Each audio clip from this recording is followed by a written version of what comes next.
Kilimo cha kwanza ninawaza chakula, na bila shaka kila mtu anapenda kula. Mimi naona mnanong'ona, ni kweli. Ni vyakula tu tofauti. Mimi hasa napenda wali.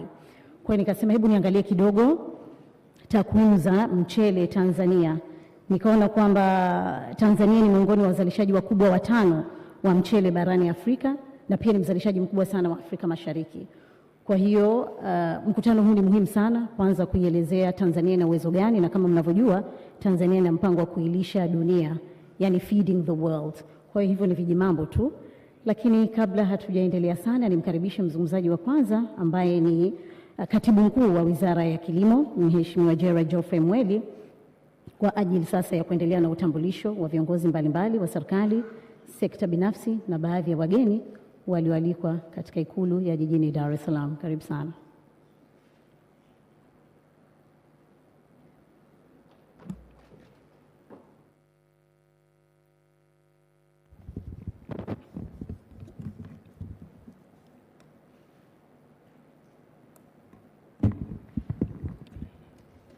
Mheshimiwa Samia Suluhu Hassan, Rais wa Jamhuri ya Muungano wa Tanzania, Mheshimiwa Dr. Isdor Philip Mpango, Makamu wa Rais wa Jamhuri ya Muungano wa Tanzania, Mheshimiwa Dr. Hussein Ali Mwinyi, Rais wa Zanzibar na Mwenyekiti wa Baraza la Mapinduzi, Mheshimiwa Kassim Majaliwa, Waziri Mkuu wa Jamhuri ya Muungano wa Tanzania, Mheshimiwa Othman Masoud Othman, Makamu wa Kwanza wa Rais wa Zanzibar, Mheshimiwa Hemed Suleiman Abdullah, Makamu wa Pili wa Rais wa Zanzibar, viongozi wote mliofika hapa leo, Jamhuri ya Muungano wa Tanzania.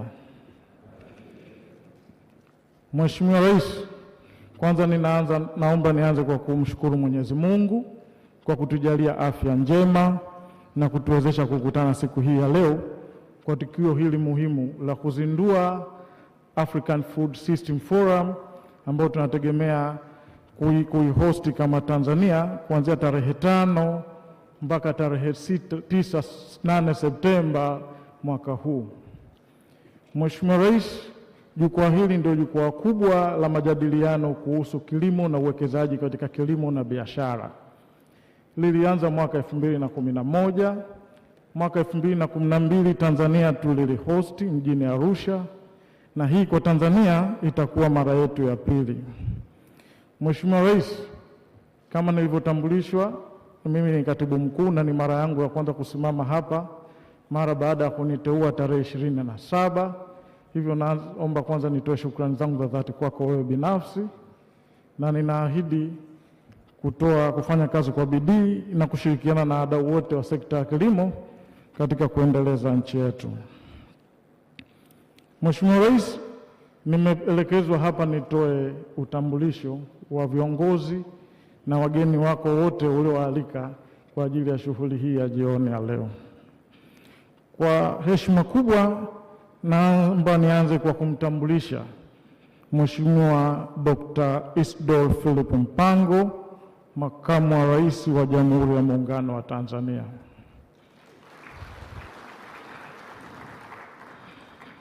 Mheshimiwa Rais, naomba pia nimtambulishe Dr. Hussein Ali Mwinyi, Rais wa Zanzibar na Mwenyekiti wa Baraza la Mapinduzi.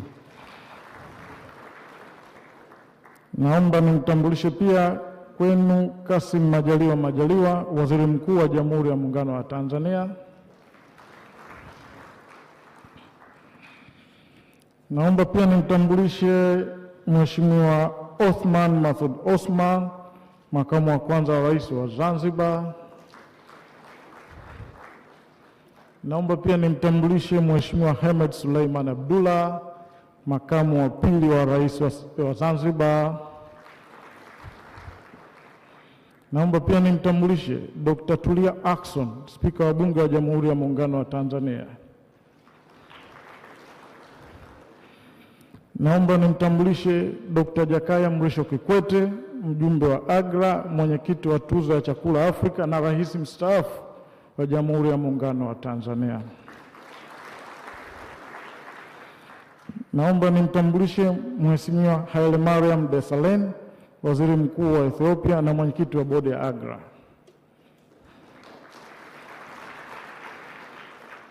Naomba nimtambulishe Dr. Moses Mpogole Kusiluka, katibu mkuu kiongozi wa serikali ya Jamhuri ya Muungano wa Tanzania. Naomba pia nimtambulishe Mheshimiwa Zena Ahmed Said, katibu wa Baraza la Mapinduzi na katibu mkuu kiongozi wa Zanzibar. Naomba nimtambulishe Mheshimiwa Dr. Agnes Kalibata, rais wa AGRA. Pamoja na hawa waliokuwa hapa, Mheshimiwa Rais pia umemwalika rais wa IFAD ambaye amejiunga kwa njia ya mtandao. Anatusikia hivi sasa. Hivyo naomba nitambue Mheshimiwa Alvaro Ario, rais wa IFAD. Mheshimiwa Rais, naomba nitambue mawaziri na naibu mawaziri wote wale wa serikali ya Jamhuri ya Muungano wa Tanzania na serikali ya Mapinduzi Zanzibar.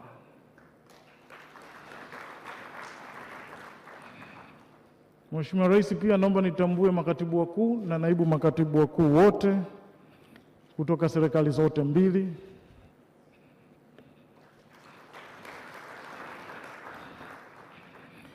Naomba pia nitambue uwepo wa ndugu Emmanuel Tutuba, gavana wa Benki Kuu ya Tanzania. Tulimtegemea hapa. Naomba pia nitambue uwepo wa wakuu wa vyombo vya ulinzi na usalama.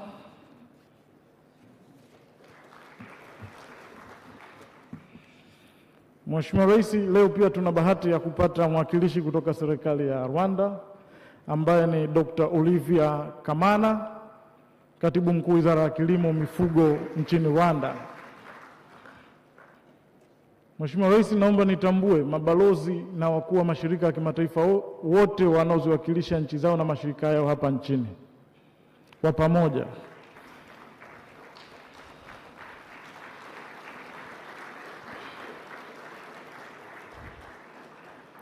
Mheshimiwa Rais, naomba kwa kipekee nimtambue pia AGRF ni taasisi ndani ya AGRA. Leo tuna bahati ya kuwa na mtendaji mkuu wa AGRF, Bwana Amarth Path Sene.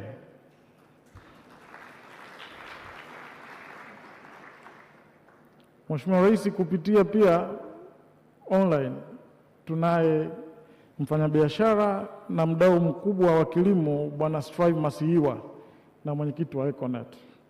Tunatambua ushiriki wake. Mheshimiwa Rais, pia naomba nitambue watendaji wenzangu na watumishi wenzangu kutoka taasisi zote za umma walioko hapa. Kwa umoja wenu naomba msimame.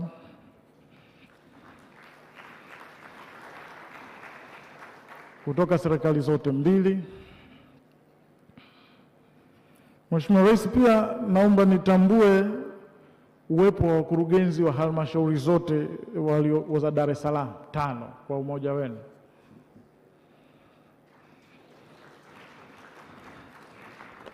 Mheshimiwa Rais, AGRA ina washirika. Naomba nitambue ushirika wao na kwa ruhusa yako naomba niwatamke.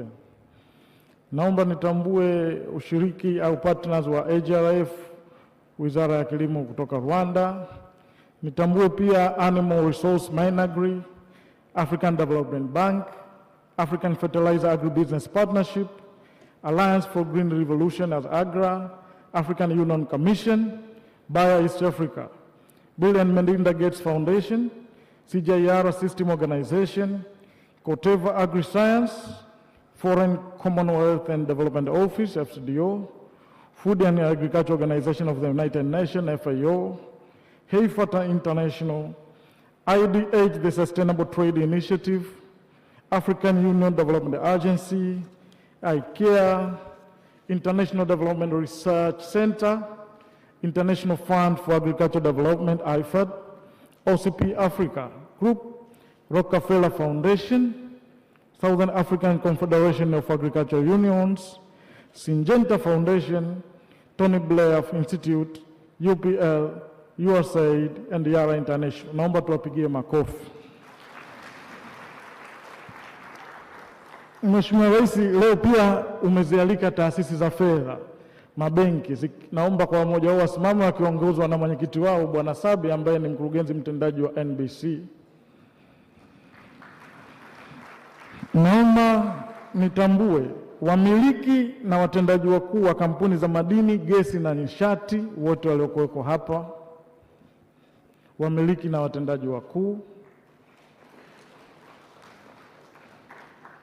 Naomba nitambue wamiliki na watendaji wakuu wa kampuni za utalii pamoja na taasisi na usimamia sekta hii.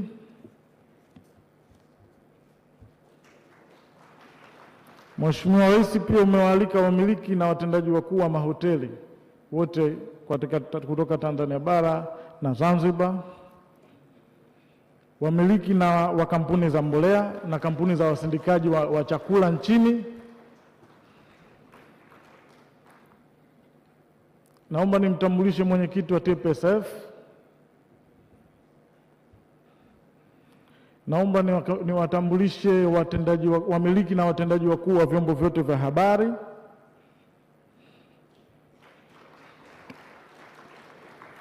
Mheshimiwa Rais, pia umewaalika wawakilishi kutoka vyama vya wakulima kwa pamoja na taasisi zisizo za kiserikali zinazoshughulika na kilimo. Kwa pamoja na umoja wenu naomba msimame. Wawakilishi wa vijana na wanawake kwenye kilimo. Mheshimiwa Rais, kwa heshima kubwa naomba pia niwatambulishe viongozi wa dini ambao umewaalika hapa leo. Mheshimiwa Rais, naomba pia niwatambulishe wawakilishi wa vyama vya siasa.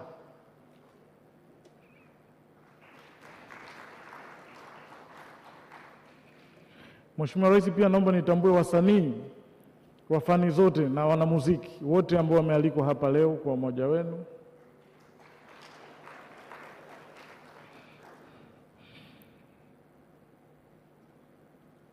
Mheshimiwa Rais, pia tunatambua kuna wanaojiunga na wanaendelea kujiunga kwenye mitandao ya kijamii. Tunatambua ushiriki wao. Mheshimiwa Rais, nakushukuru sana kwa nafasi hii. Asante sana.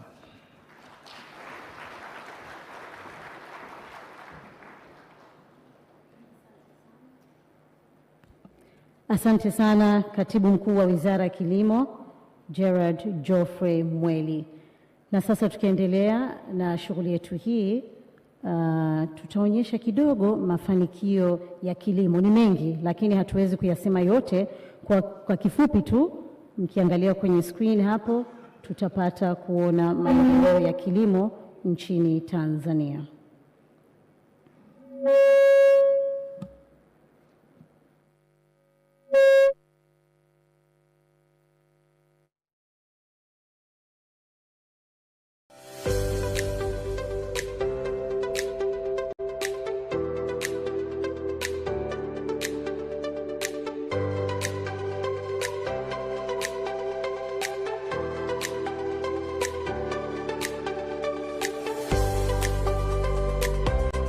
Tanzania, nchi yenye utajiri wa mali asili, utamaduni na urithi wa aina yake katika kilimo.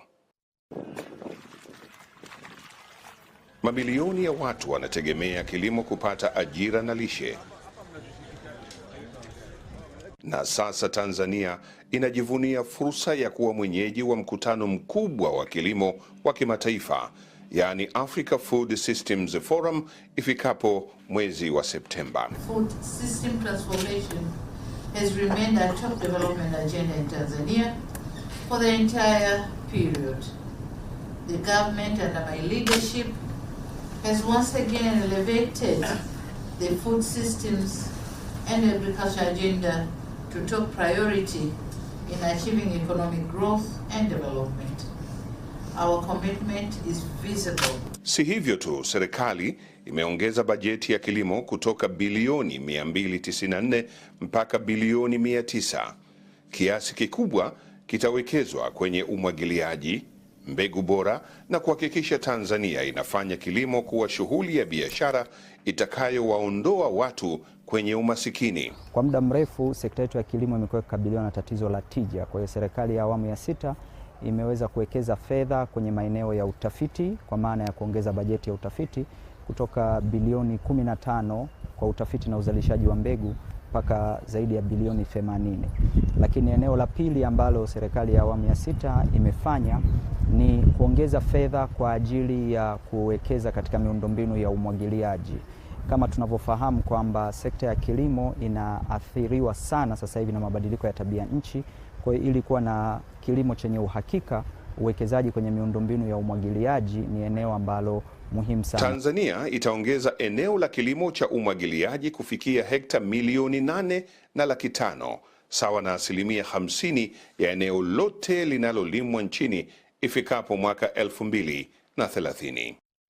Hii ni nafasi ya pekee kwa bara la Afrika kuungana pamoja na kujadili na kutafuta mbinu za kukabiliana na changamoto za mifumo ya uzalishaji wa chakula na mazao mengine. Katika miaka ya karibuni, serikali imefanya mageuzi ya kisera, kisheria na kimkakati kufanikisha mikakati hiyo.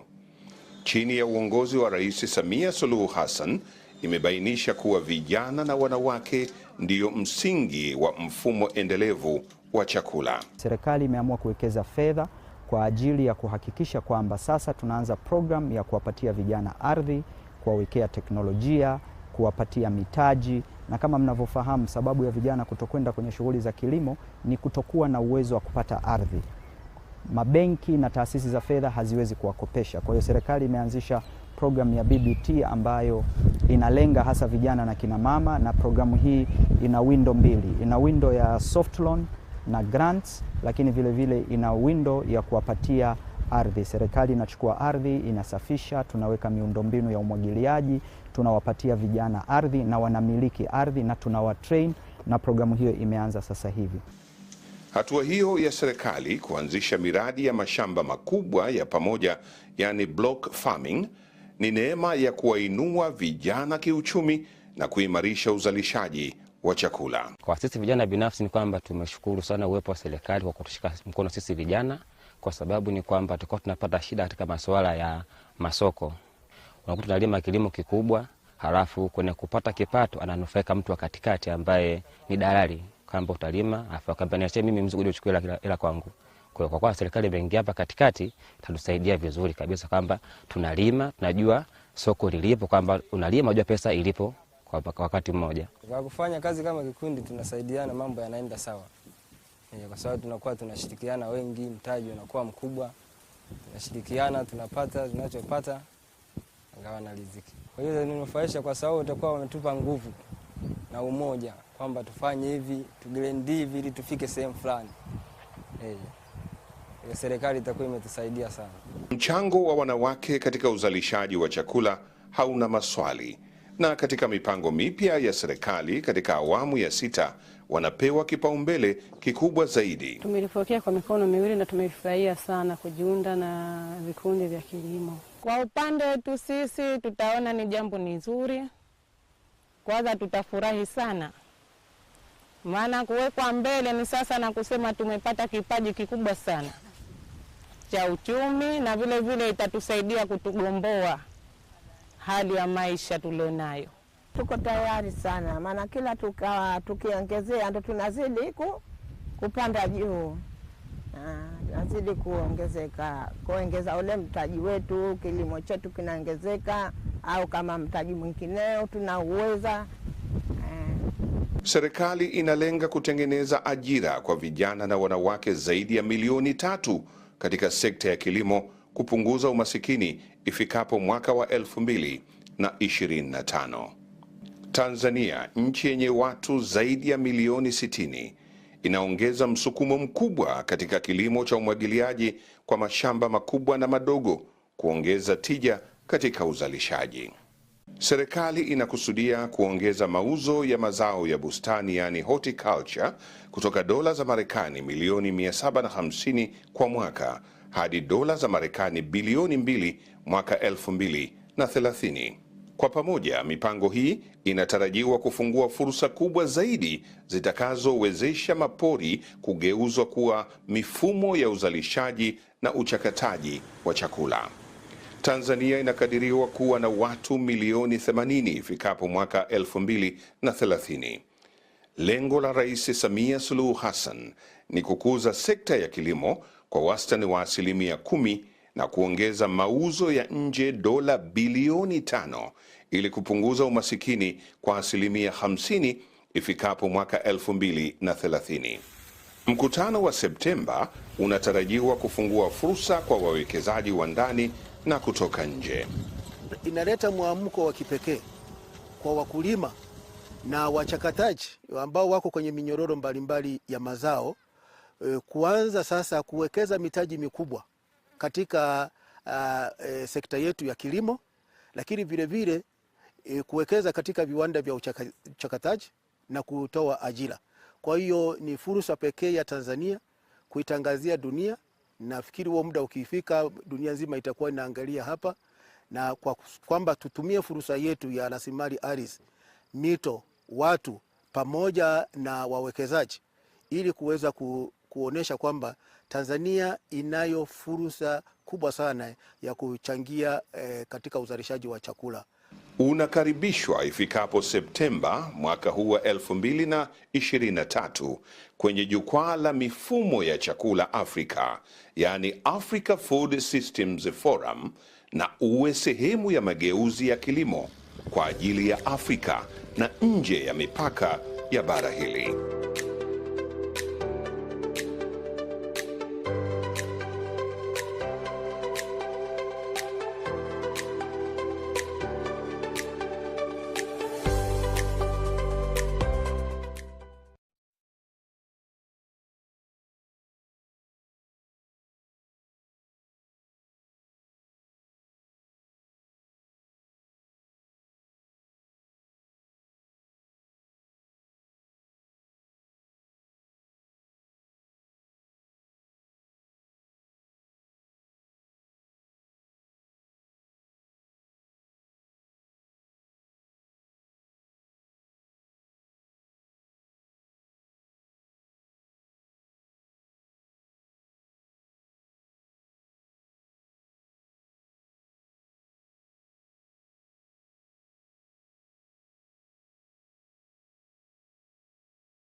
Sana kwa niaba ya wenzangu na wakulima wa nchi hii. Mheshimiwa Rais, katika historia ya AGRF na AGRA, hii ni mara ya kwanza launch ya AGRF inafanyika katika State House. Tafsiri yake ni namna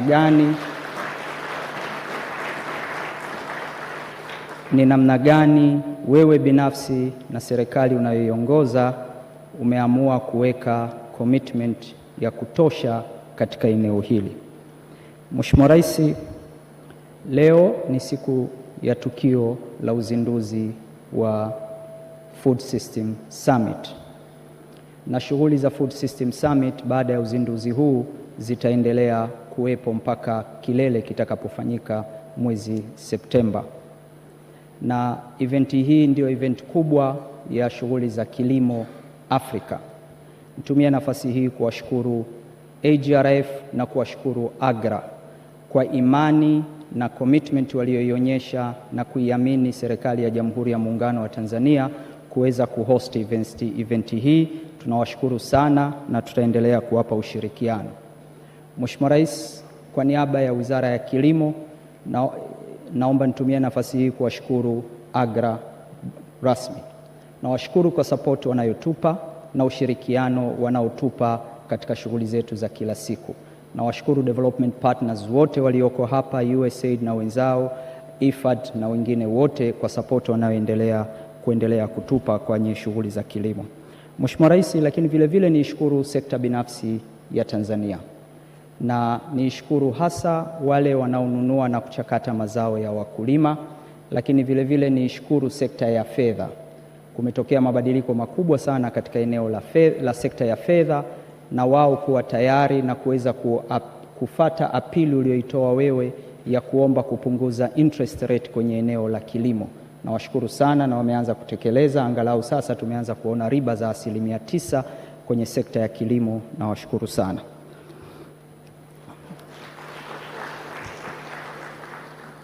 Mheshimiwa Rais, jukwaa hili linawakutanisha wataalam, linawakutanisha investors, linawakutanisha players wote wa sekta ya kilimo. Kama ulivyoagiza kwamba jukumu letu sisi kama nchi ni kuzalisha kwa ajili ya chakula chetu na kuzalisha kwa ajili ya kuhudumia wenzetu Afrika. Tanzania ina potential ya zaidi ya hekta milioni 44 zinazofaa kwa kilimo. Tanzania ina potential ya hekta zaidi ya milioni 29 zinazofaa kwa umwagiliaji. Tunao uwezo na tumeiona commitment yako ya kisiasa na utayari wa kuwekeza bajeti. Nitumie nafasi hii kulishukuru Bunge la Jamhuri ya Muungano wa Tanzania kwa kuendelea kutupa support na kuendelea kutupitishia bajeti kila tukifika, na wao wenyewe kuweka mkazo katika eneo hili. Na nitumie nafasi hii kuitambua kamati yangu, Mheshimiwa Rais, ya kilimo, mifugo, uvuvi, na mwenyekiti yupo, makamu mwenyekiti yupo kwenye kikao hiki, na walikuwa kwenye ziara, wameamua kukatisha ziara na wameweza kushirikiana na sisi. Mheshimiwa Rais, Tanzania ina intention ya kufeed itself na kufeed others commercially, na umesukuma ajenda ya kuwa kilimo ni biashara, sio tena way of life na kwa ajili ya kusustain matumbo yetu kwa kujilisha. Ni njia ya uhakika kwa ajili ya kuondoa umaskini, na umeonyesha hii kwa vitendo, na sisi tunakushukuru sana kwa dhati kabisa kama wizara. Nataka tu niwahakikishie sekta binafsi ya Tanzania, population ya dunia inaongezeka, population ya Afrika inaongezeka. Huu ndio wakati wa kuja kuwekeza katika sekta ya kilimo. Karibuni, serikali imeweka miundombinu yote, tumeandaa ardhi ambayo tuko tayari kuwapatia sekta binafsi waweze kuwekeza. Na foramu hii ni kwa ajili ya kuattract mitaji. Nitumie nafasi hii kuappeal na kuwaomba wafanyabiashara na wawekezaji wa Kitanzania, come all, come one, tuweze kushirikiana pamoja kwa ajili ya kuwekeza, kwa ajili ya kuhakikisha usalama wa chakula wa nchi yetu, usalama wa chakula wa Afrika.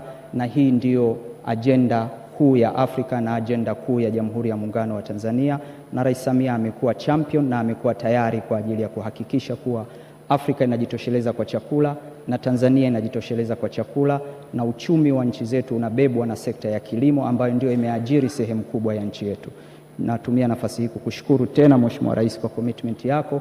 Naishukuru serikali na viongozi wote wakuu wa nchi hii kwa commitment, na washukuru development partner kwa support, na naishukuru AGRA kwa free consultancy ambayo wamekuwa wametupa. Mheshimiwa Rais, mbele yako nimshukuru sana Agnes, Rais wa AGRA, kwa ushirikiano na utayari wa yeye kudeploy timu yake kwa ajili ya kutusaidia sisi kama serikali na wizara yako ya kilimo kuweza kutengeneza program mbalimbali ambazo tunazitumia sasa hivi na tumeanza kuziinvest. Agriculture is a long term investment, inahitaji patience, na Rais ameonyesha hiyo commitment. Mheshimiwa Rais, ni kuhakikishie mimi na wenzangu hatutakuangusha katika hili, na washukuruni sana. Karibuni sana kwenye AGRF, karibuni Tanzania. Asante.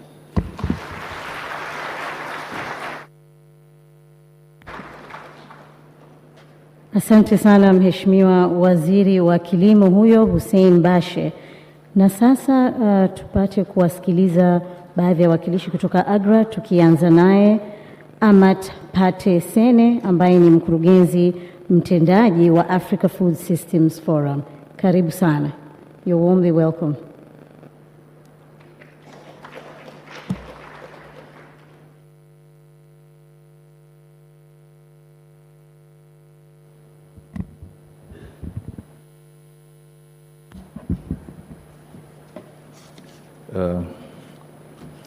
Your Excellency, Dr. Samia Suluhu Hassan, President of the United Republic of Tanzania, Your Excellency, Dr. Hussein Al-Mwinyi, President of Zanzibar, Your Excellency, Haile Mariam Desalegn, former Prime Minister of the Federal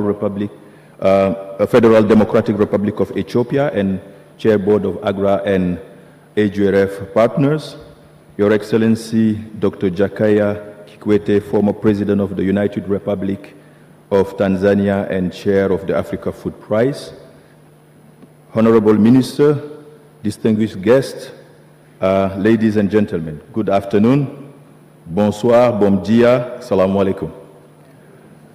I am deeply honored to be here with you this afternoon for the official launch of the Africa Food System Forum 2023. Our common goal this year is to organize the best ever AGRF with the highest leadership representation, but more importantly, giving priority, space to the participation of youth and women in both pre-summit, but also during the summit in September 4th to 8th this year. We want this year to go beyond a standalone event and leave a legacy for youth and women for years to come across the continent and in Tanzania.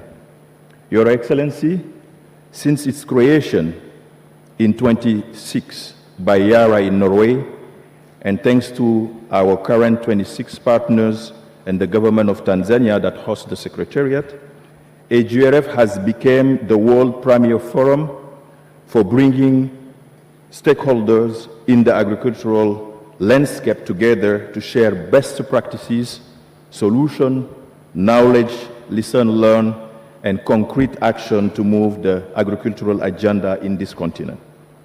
Previously known as the Africa Green Revolution Conference, the forum evolved to become the African Green Revolution Forum, and last year was rebranded as the African Food System Forum.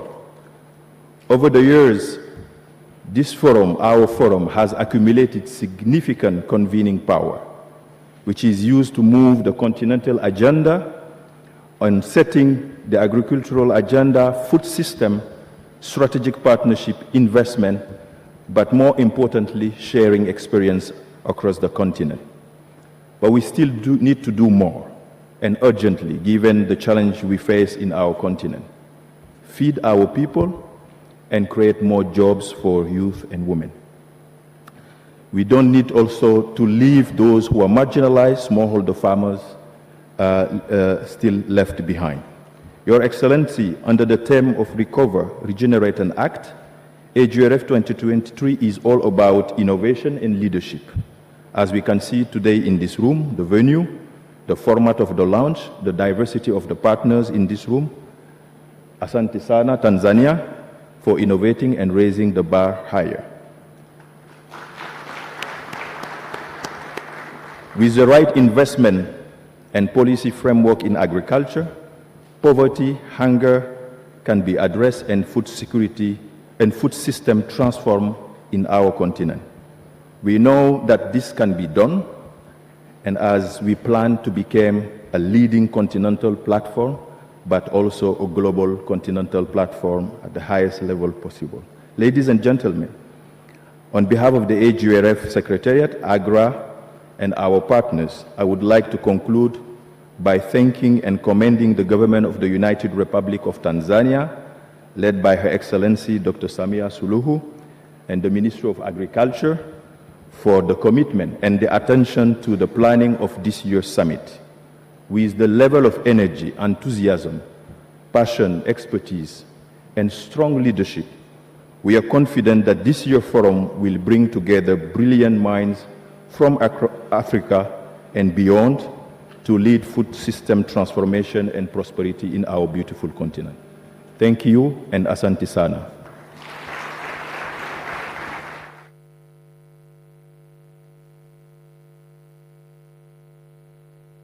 Asante sana Bwana Amat Pate Sene, mkurugenzi mtendaji wa Africa Food Systems Forum. Na sasa basi kuna viongozi wengine ambao wangetamani sana kuwa nasi lakini hawakujaliwa kufika, lakini wakaona acha angalau wajirekodi watoe salamu zao. Kwa hiyo tutaona kwa njia ambao tayari wameshajirekodi. Wa kwanza ni Bwana Strive Masigiwa ambaye ni mwenyekiti wa Econet. Baada ya hapo tutamsikiliza mwingine naye ambaye hakujaliwa kufika. Strive. Greetings to you all. My name is Strive Masigiwa. I'm the second chairman of the Alliance for a Green Revolution in Africa. I was privileged and really greatly honored to have been there at the founding of AGRA when we came together under the leadership of the late Kofi Annan, whose vision is what we are pursuing to this day. Kofi Annan called on Africa to launch a green revolution, saying that economic transformation that will lead to prosperity for all our people will not be possible until we have effectively addressed agricultural production and food systems in Africa. Working under him was truly inspiring. And he laid out for us a vision which had a number of key tenets to it. Firstly, this had to be an African green revolution, led by Africans whose people are fully involved as inclusively as possible, whilst at the same time recognizing that the majority of Africa's farmers are smallholder farmers, recognizing that the majority of the people working on the land are women, and that the smallholder farmers are aging. Therefore, we have to be bringing in young people into agriculture. We recognized very early on that climate change was a reality. I remember traveling with the late Kofi Annan to Mali and meeting women farmers who told us of failing crops. And we set out back then to not only alert the world of the reality of the changes that were taking place, but to begin to put in place programs for resilience and drought-resistant seeds, and ensuring sustainability of our agricultural systems. So it's really a great honor again to return to the foundation, albeit in my capacity as a chairman emeritus, to see the work that has been done ably by my colleagues and successors in this work. And also to express my deep appreciation to the government of Tanzania and President Hassan for championing this year's forum. We are greatly indebted to you, ma'am. Tanzania was always a central country in our work, in one of the early nations where we worked. At many of our early meetings, I traveled very often to Tanzania with Kofi Annan to meet with Tanzania's leaders, including President Kikwete, who, when he stepped down as president, agreed to join us on the board of AGRA, bringing his extraordinary experience, vision, and wisdom, and of course the support of the Tanzanian people. Your Excellency, we really appreciate that you will host us this year. Once again, I call on Africa's youth to not only step up their efforts to be the next generation that feeds Africa and the world, but also to come and support this year's summit, which I am assured will be the greatest we have ever held. Thank you once again, and I look forward to seeing you at the summit. Thank you.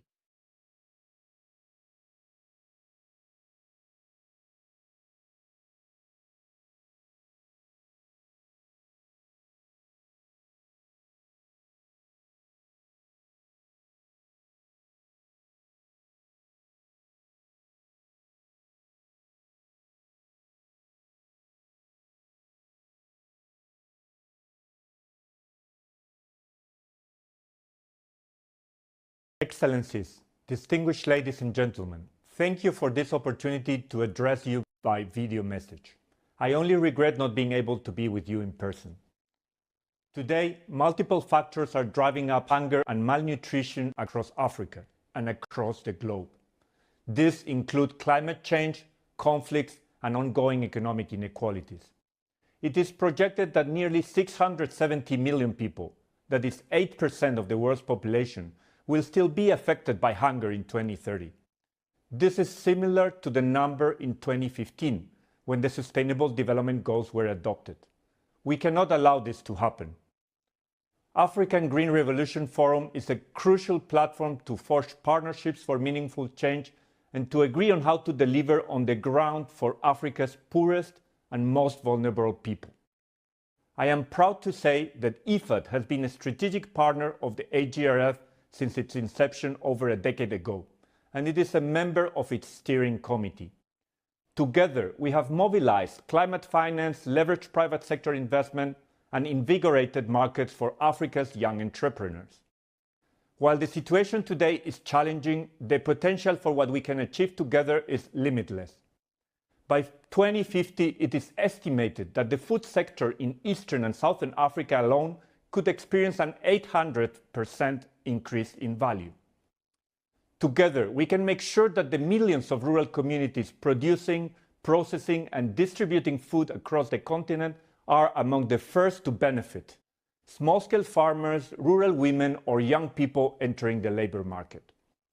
We can do this by making sure better farm inputs and technologies are available for small-scale farmers, by ensuring rural small businesses have the services and infrastructure they need to thrive, by bringing about the conditions for women to be able to take charge of their lives and benefit from economic opportunities, and by supporting rural people in managing water, soil, and in restoring ecosystems. All of these have been priorities of IFAD's work with the United Republic of Tanzania since 1980. In collaboration with the government, we have achieved tremendous transformations in Tanzania's agriculture and rural economies. Today, Tanzania is a leader in pulses production, and it has become a breadbasket for East Africa. It has also shown its ongoing commitment through its agriculture sector development strategy, now starting its second phase under the leadership of President Hassan. IFAD works to transform agriculture, rural economies, and food systems. We target the most vulnerable rural populations, and more than half of our investment goes to Africa. IFAD was created at the height of the world's food crisis of the 1970s. Now, more than 40 years later, we face another crisis. Our upcoming IFAD 13 replenishment is crucial to our ability to play a role in supporting an inclusive transformation of Africa's food systems. As ever, we are grateful for the support and the partnership of AGRF as we work towards a future free of hunger.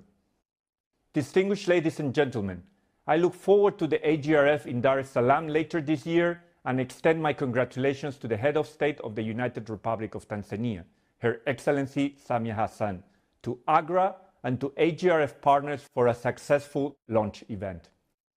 I am calling on all of us to continue to work together towards a future where no one goes hungry. Asante sana.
Tumejipanga ipasavyo.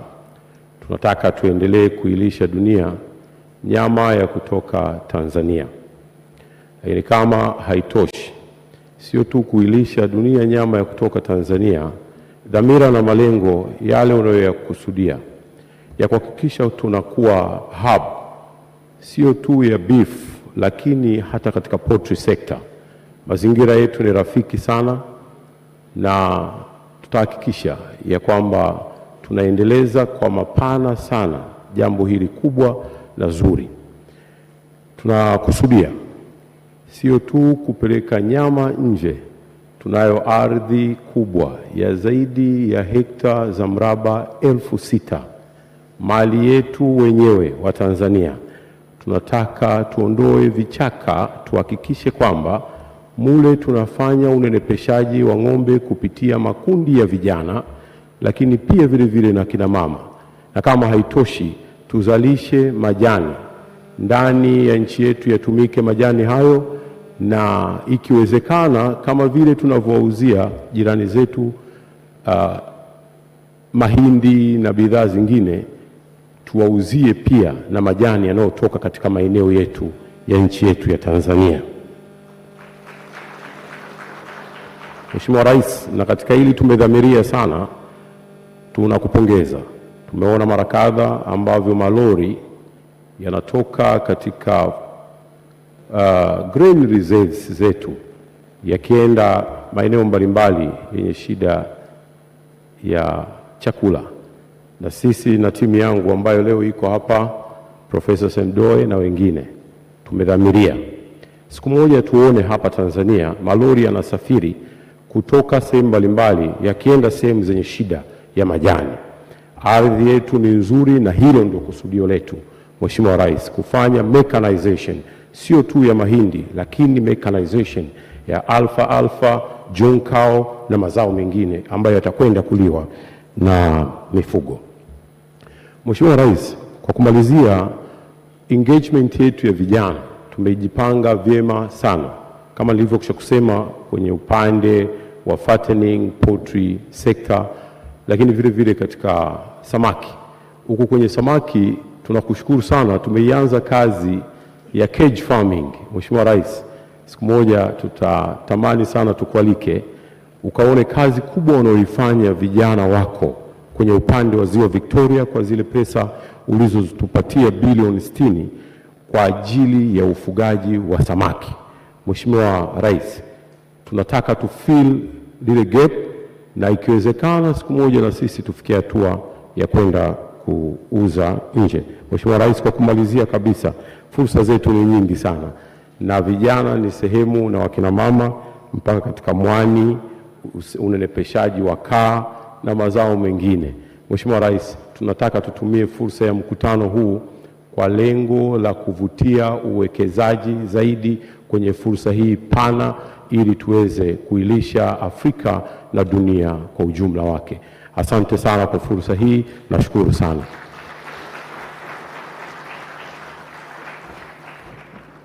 Asante sana Mheshimiwa Abdallah Ulega, Waziri wa Mifugo na Uvuvi. Sasa nimeona ngoja kidogo tuamshe tupate burudani na msanii maarufu sana hapa Tanzania, hasa kwenye swala la mashairi, anaitwa Mrisho Mpoto, kabla hatujaenda kwa Rais wa Agra. Mrisho Mpoto, tafadhali lete mambo.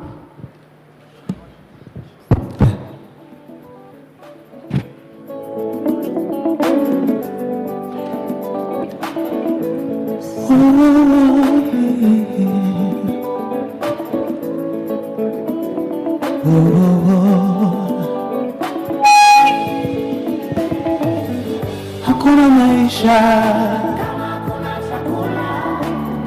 hakuna maendeleo kama hakuna chakula, hakuna amani kama hakuna chakula. Kilimo ni ndoto yangu mimi, kilimo ni ndoto yangu mimi. Hakuna maisha, kama hakuna chakula, hakuna maendeleo kama hakuna chakula, hakuna amani kama hakuna chakula. Kilimo ni ndoto yangu mimi, kilimo ni ndoto yangu mimi. Ni kweli, ni kweli, kilimo ni ndoto yako Mheshimiwa Rais. Kilimo ndiyo roho yako Mheshimiwa Rais. Mheshimiwa Rais wa Jamhuri ya Muungano wa Tanzania Daktari mama yetu Samia Suluhu Hassan, kipenzi cha Watanzania, naomba leo katika mkutano mkubwa nyeti muhimu, watu wakiwa na afya njema, wakiwa wenye furaha, naomba uniruhusu niseme. Mheshimiwa Rais, naomba niseme, nataka niseme kuhusu chakula. Chakula, chakula, chakula, chakula. Mheshimiwa Rais, wewe unalijua hilo, ndio maana roho yako, moyo wako wote ukawekeza kwenye chakula.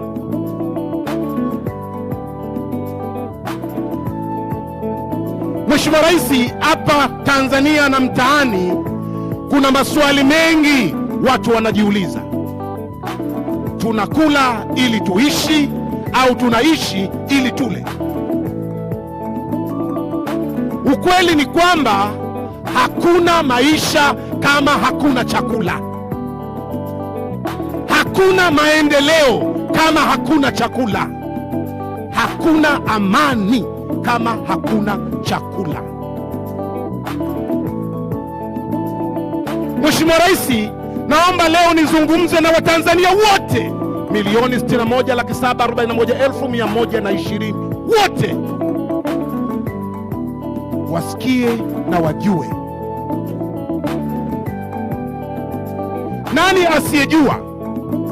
Nani asiyejua kwamba toka uhuru katika nchi yetu hatujawahi kuwa na bajeti kubwa ya chakula kama hivi sasa? Nani asiyejua? Mheshimiwa Rais, umeongeza bajeti ya chakula kwa bilioni 660 toka bilioni 294 ya kwanza mpaka bilioni 954, ongezeko la bilioni 60 haijapata kutokea katika nchi ya Tanzania.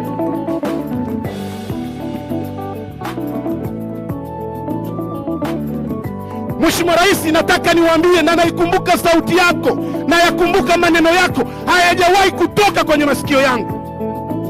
Sema nataka niilishe dunia, nataka nilime kilimo cha kisasa, kilimo cha umwagiliaji ili kuweza kukabiliana na mabadiliko ya tabia nchi. Lengo langu nilishe Tanzania, lengo langu nilishe dunia. Wewe ndio rais pekee unawaza taifa lingine na mataifa mengine. Dreams come true, my president. Mheshimiwa Rais, nayazungumza haya, nataka watu waelewe kwamba kilio na shida za Watanzania kuhusiana na pembejeo za kilimo watu wote wanajua. Wakulima wamelia, wakulima wamelalamika, lakini umekwenda kuongeza na kuwapa pembejeo za kilimo wa Tanzania walime kwa tija. Bashi anajua. Jana usiku saa 8:16 kama hajanilisha matango poli, alituambia wakulima milioni 2,929,599 wamesajiliwa ili waweze kufikiwa kiurahisi. Lakini Mheshimiwa Rais, mpaka tunavyozungumza leo, tani 229,000 ziko kwenye mashamba ya wakulima 519 zinafanya kazi. Kama hakuna chakula, hakuna maisha, hakuna maendeleo, hakuna amani katika nchi yetu ya Tanzania. Mheshimiwa Rais, mimi ni mkulima, mimi nalima. Baada ya kuona changamoto za vijana na wanawake, ukamwambia Bashe atafute mpango, aje na program maalum kwa ajili ya vijana na wanawake. Hivi tunavyozungumza imeanzishwa program maalum inaitwa BBT, Building a Better Tomorrow. Sema Building a Better Tomorrow.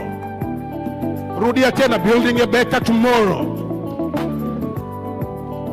Mheshimiwa Rais, vijana 812 wamesajiliwa, na wiki ijayo wanaingia katika mafunzo maalum, program maalum kwa ajili ya kupewa uwezo wa ujasiriamali kwenye kilimo.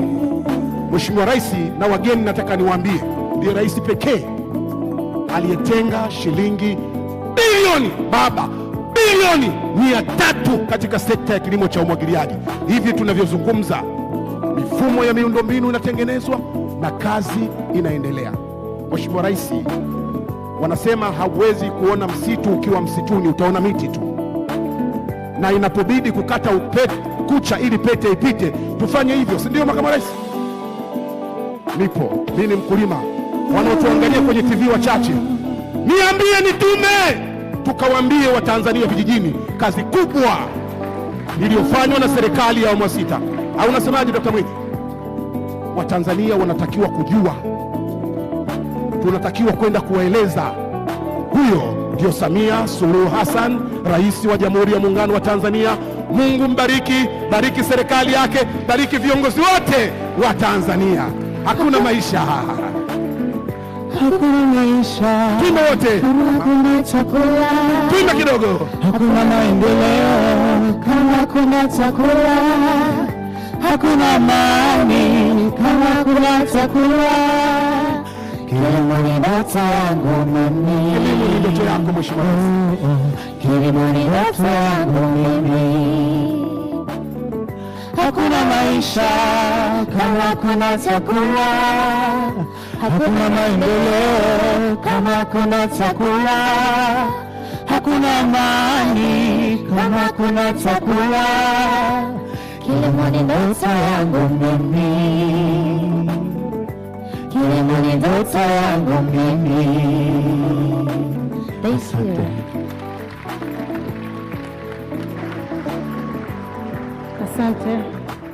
Asante sana. Huyo ni Mrisho Mpoto ambaye ni mshairi maarufu sana hapa Tanzania, na umaarufu wake mwingine anasema havai viatu.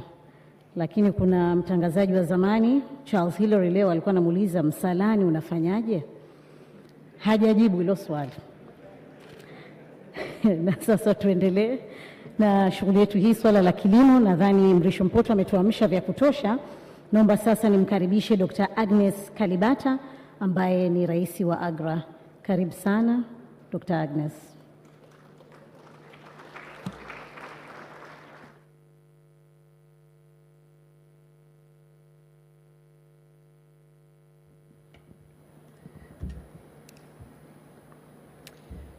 Your Excellency, Dr. Samia Suluhu Hassan, the President of the Republic of Tanzania, Your Excellency Hassan Ali Mwinyi, the President of Zanzibar, Your Excellency, the Vice President of Tanzania, Your Excellency, the Prime Minister of Tanzania, Your Excellency Jakaya Kikwete, the former President of the Republic of Tanzania and AGRA board member, and Your Excellency Prime Minister Haile Mariam, the Chair of the AGRA board, Excellencies, Honorable Ministers, ladies and gentlemen, it's a great honor to be here and to be part of launching the Africa Green Revolution, the Africa Food Systems Forum.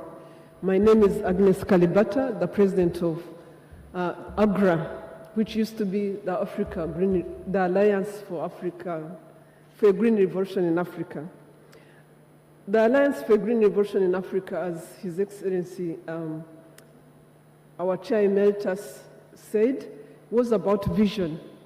It was about people believing, leaders believing that Africa too could be part of feeding the world, that African farmers can be part of feeding Africa, getting themselves out of poverty and feeding the world. We are extremely grateful to the partners that believed in that vision. The Bill and Melinda Gates Foundation, which has been with us from the very beginning, the Rockefeller Foundation, and the institutions that have since joined, the United States government through USAID, the German government through BMZ, and the British government through FCDO.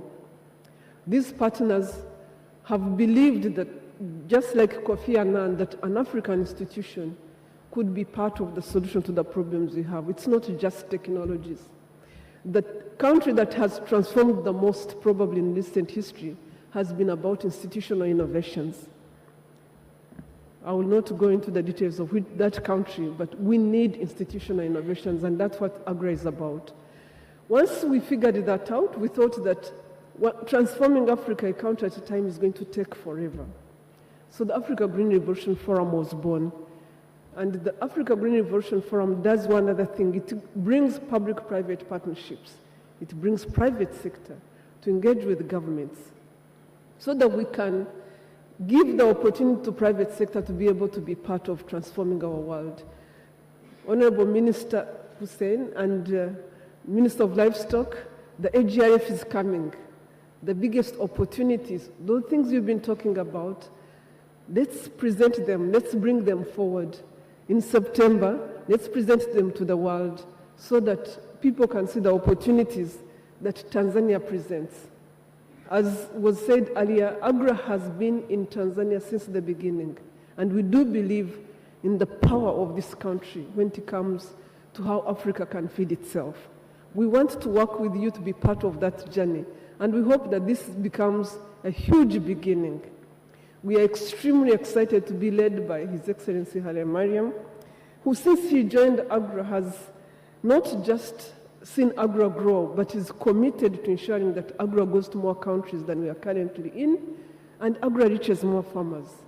His Excellency Jakaya Kikwete has just taken over leadership from President Obasanjo of the Africa's Food Systems Prize that recognizes excellence in Africa. The first recipient, I don't know if you know, President, was actually His Excellency Haile Mariam. No, His Excellency Meles Zenawi, the first ever recipient of the Africa Food Prize.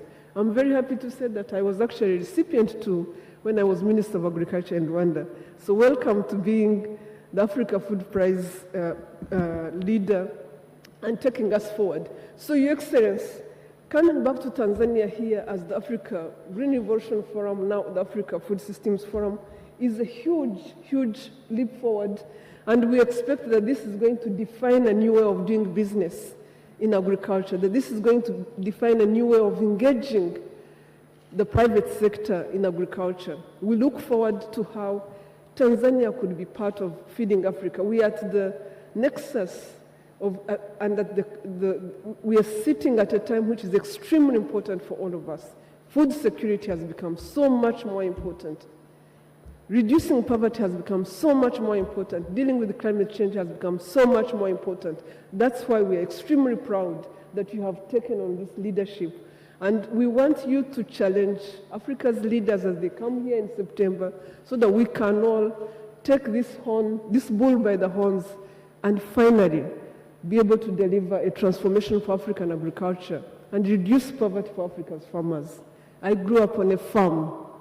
I know what poverty feels like. But I'm also a scientist. I know it's possible.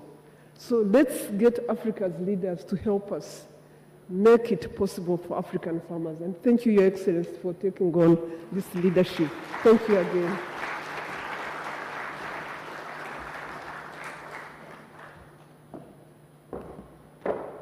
Asante sana Dr.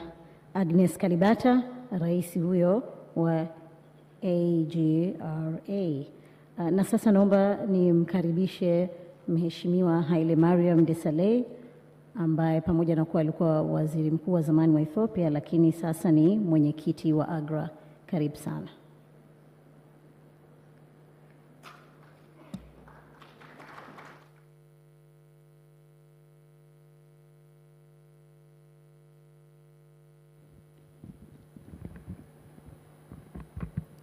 Your Excellency, Dr. Samia Suluhu Hassan, President of the United Republic of Tanzania, Your Excellency, Dr. Philip Bongo, Vice President of the United Republic of Tanzania, Your Excellency, Dr. Hussein Ali Mwinyi, President of Zanzibar, Your Excellency, Kassim Majaliwa, Prime Minister of the United Republic of Tanzania, Your Excellency, Dr.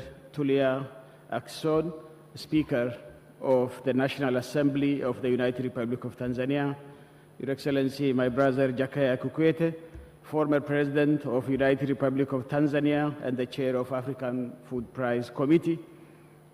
All protocols observed. Distinguished business leaders, entrepreneurs, farmers, and members of the press, ladies and gentlemen. Let me start by thanking you all for the warm welcome. That's the usual Tanzanian generosity. It is wonderful to see so many friends, great leaders, and advocates of food systems transformation here in this room. In the next 6 months, we shall all gather here in Dar es Salaam, Tanzania, for the 13th AGRF Summit. This year's edition will be the first under a new name, Africa's Food Systems Forum, which broadens our scope of engagements and partnerships to address all aspects of agri-food systems transformation. The theme of this year's forum, Recover, Regenerate, and Act, Africa's Solutions to Food Systems Transformation, is anchored around building back better food systems and food sovereignty for our continent. It identifies 3 steps needed to achieve this transformation. Recovery, which is a call for decisive strategies and actions to help the continent recover and rebuild its food systems following multiple crises and shocks, as we all observe. Regenerating, this calls for the need to regenerate natural resources such as soil and water, which is degraded in many parts of our continent, which are essential for sustainable food production. And act, a call to take urgent action to address the food systems challenge, such as climate change, food waste, and food insecurity, with only 7 years before the 2030 Sustainable Development Goal deadline. This year, we are spotlighting the role of women and youth through a re-energized commitment in the food systems and conservation, focusing on regenerating interest in agriculture as a means of wealth creation for the continent. I think we need to go beyond lip service to our youth and women. We are also looking for opportunities to fast-track the transformation of rural economies and food systems by making them more inclusive, productive, resilient, and sustainable. Ladies and gentlemen, the past 3 years have highlighted the need for Africa to radically transform its food systems for nutrition security and poverty reduction. Knowing that over 50 million Africans suffer from acute hunger, it pains us and pains me. Moreover, it is projected that the impending long rains could fail again this year. Parts of the region are already grappling with a humanitarian crisis brought about by drought. Yet the African spirit remains unbroken. My field trip to Mbeya in southern Tanzania this week assured me that as Africa and Tanzania in particular, we have the technologies and capacities to respond to the climate change. At the Mbozi farm, I was delighted to see the collaboration between the public and the private sectors to produce seeds that are climate smart varieties with traits like early maturing, drought tolerance, and nutrient density of different crops. Africa must continue such efforts to create sustainable food systems that can withstand emerging shocks. The multiple solutions we continue to see across Africa and with our partners demonstrate that we are responding to the emerging challenge, hence the theme, recover, regenerate, and act. The difference between Africa we seek to see and the Africa we shall become by 2060 depends on the decisions we as leaders make and the supporting infrastructure investments and the policies in transforming food systems to produce sufficient, nutritious food in the changing climate conditions. As we rally towards the next Africa Food Systems Forum, we must deepen our efforts to scale up our homegrown solutions and partnerships. On this basis, July will mark the end of the first global stock-taking of the Paris Agreement, which will help governments to see what they have achieved in implementing their climate plans and identify what remains. As I conclude, I want to remind everyone in this room that the future of our continent is in your hands. Let's work together to elevate innovations in food systems and scale them up. Let's spotlight and support our youth. They are the heartbeat of this continent. And let us all come together from September 4th to 8th for the Africa Food Systems Forum here in Dar es Salaam to showcase, define, and act on new ways of working for a prosperous and food-secure Africa. Your Excellency, taking this opportunity, finally, let me to thank you for the extraordinary leadership in bringing AGRF 2023 edition to Tanzania. We are confident that AGRF 2023 Africa Food Systems Forum will be the best forum ever. I thank you and God bless you.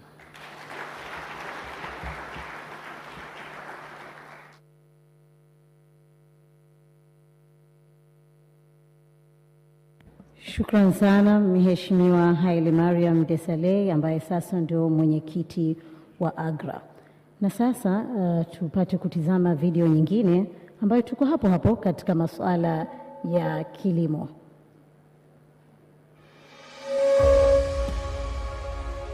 Tanzania is a geographical wonder.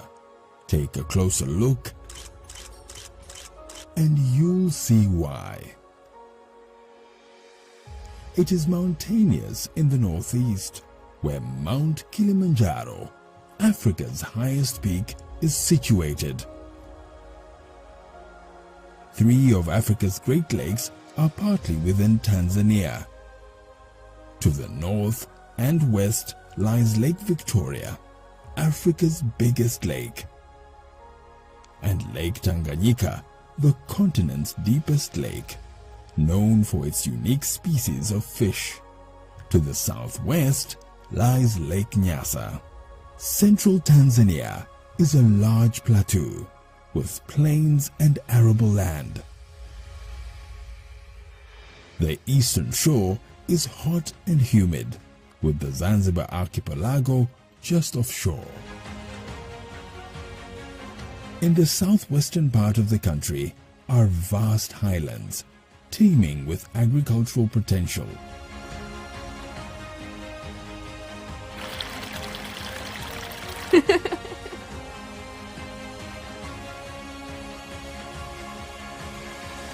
Tanzania has a total of 945,000 square kilometers and 44 million hectares. Close to half of the country is land suitable for agriculture. At the moment, only 10 million hectares are in use.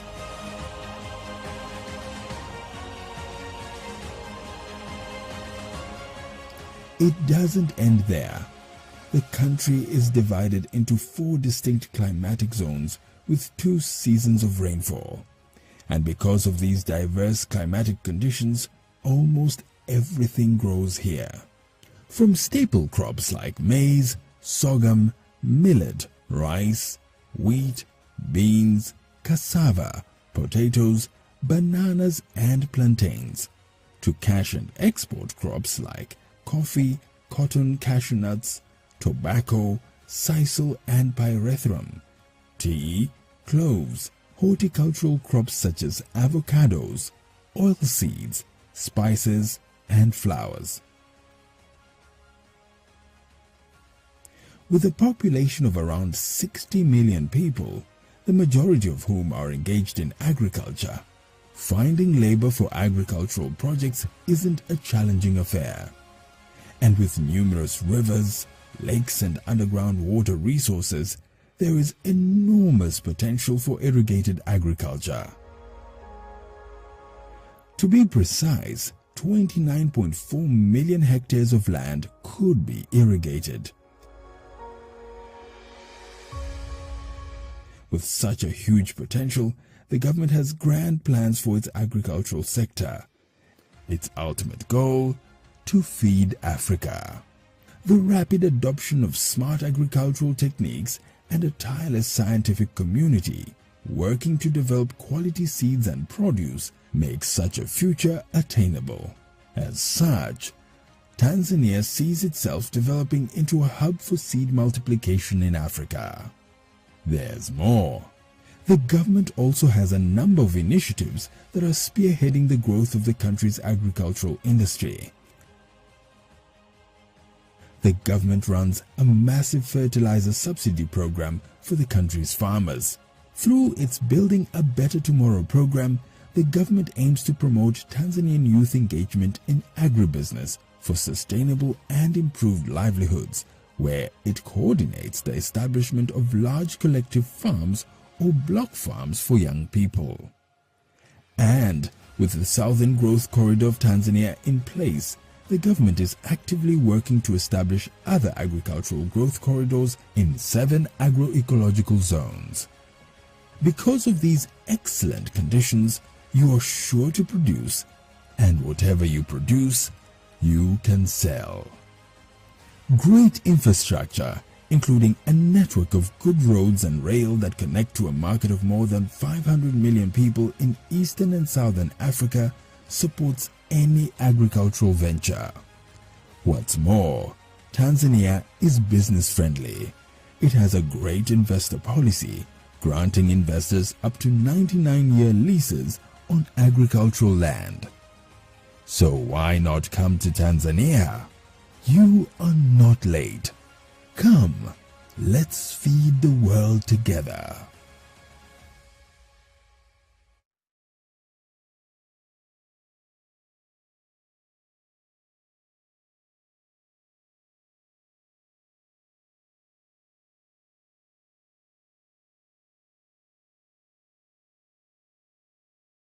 Pia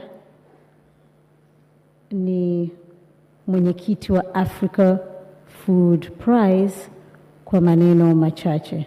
Nadhani nimemshtukizia, lakini hamna neno, tutakusubiri mheshimiwa.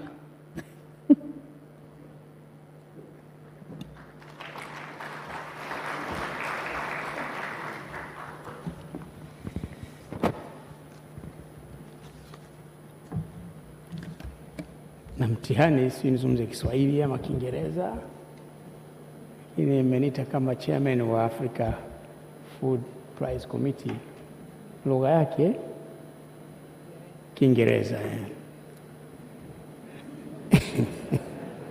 Your Excellency Dr. Samia Suluhu Hassan, President of the United Republic of Tanzania, Your Excellency Dr. Philip Mpango, Vice President, Your Excellency Dr. Hussein Ali Mwinyi, President of Zanzibar and Chairman of the Zanzibar Revolutionary Council, Right Honorable Kassim Majaliwa, Prime Minister, the First and Second Vice Presidents of Zanzibar, Dr. Tulia Ackson, Speaker of the Tanzania National Assembly, Excellency Haile Mariam Desalegn, former Prime Minister of the Federal Democratic Republic of Ethiopia, and our board chairman of AGRA and also AGRF Partners Group, Dr. Agnes Kalibata, President of AGRA, honorable ministers and permanent secretaries, excellencies, ambassadors, and representatives from international organizations, invited guests, ladies and gentlemen. I thank you, President, for the opportunity to speak at this historic event for our country. I congratulate Your Excellency for this important milestone, one of the important milestones in the 2 years of your leadership of our great nation.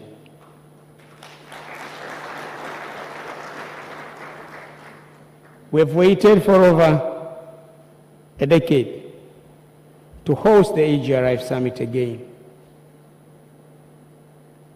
I'm proud that Tanzania has become the first nation to host the AGRIF as it assumes a new brand, Africa's Food Systems Forum. When Tanzania hosted the AGRIF at Ngurudoto Mountain Lodge in Arusha back in 2012 when I was president, I fondly remember rushing from New York, where the heads of state and government were attending the UN General Assembly. I had to come to preside over a very important event in the AGRIF. This was the event of handing over the Yara Prize, which is today known the Africa Food Prize, to my two good friends, Dr. Ellen Gabriel Madin of Ethiopia and Dr. Agnes Karibata. At that time, she was Minister of Agriculture for Rwanda. She is now the President of AGRA.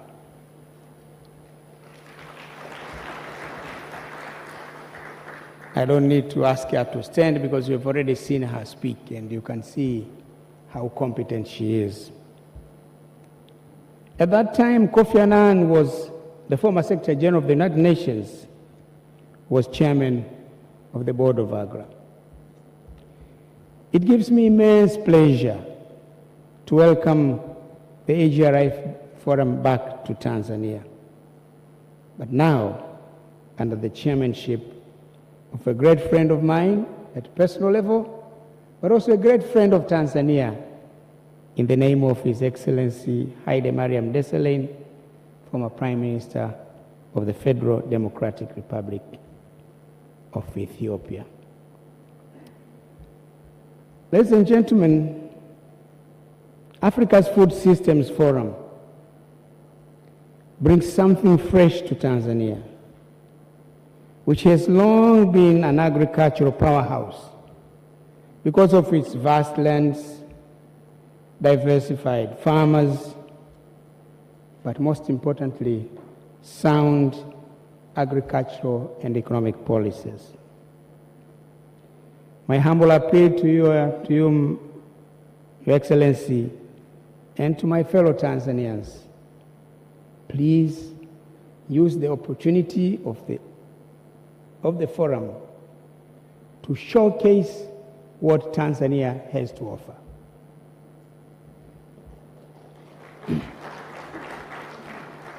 When speaking, Minister Bashe spoke. It's the first time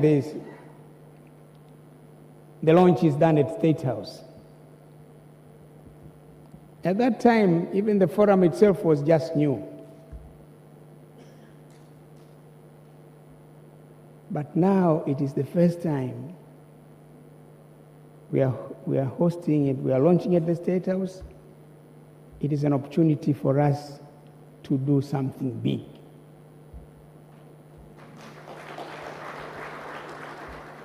Let those who come to the AGRIF under the new name go back home with fond memories. Go back home with a message that nothing compares to what has happened in Tanzania in September. I know we can do that. As previously described, this country is an agricultural hotbed. And I'm genuinely convinced that Africa's food security solutions will emerge from actions by countries, and Tanzania can play a very pivotal role in this regard. Your Excellency President, Dr. Samia Suluhu Hassan, and your esteemed government, I have no doubt that Tanzania will continue to play that essential role in feeding itself, feeding Africa, and the outer world. I'm excited to see how thousands of delegates coming to the Food Systems Forum in September will unpack this year's theme, centered around women and youth. And I know these two are very close to your heart. And I was not part of the thinking, but I'm sure you had a lot of influence in this forum having this kind of a theme.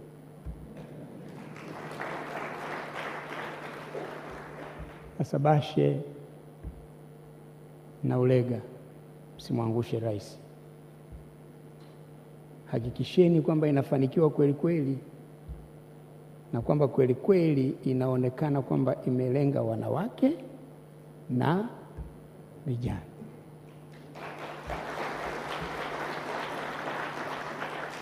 Sorry, I use the other frequency just to communicate properly the message to these two young men, that they should never let down the president. They should make sure that this thing is organized so well, and people should come out of here believing, seeing it, that indeed it has been centered on women and centered on the young people, who happen to be 63% of the Tanzanian population. Your Excellency, last month I was appointed chairman of the Africa Food Prize Committee. It's a conspiracy of Haile Mariam, Agnes.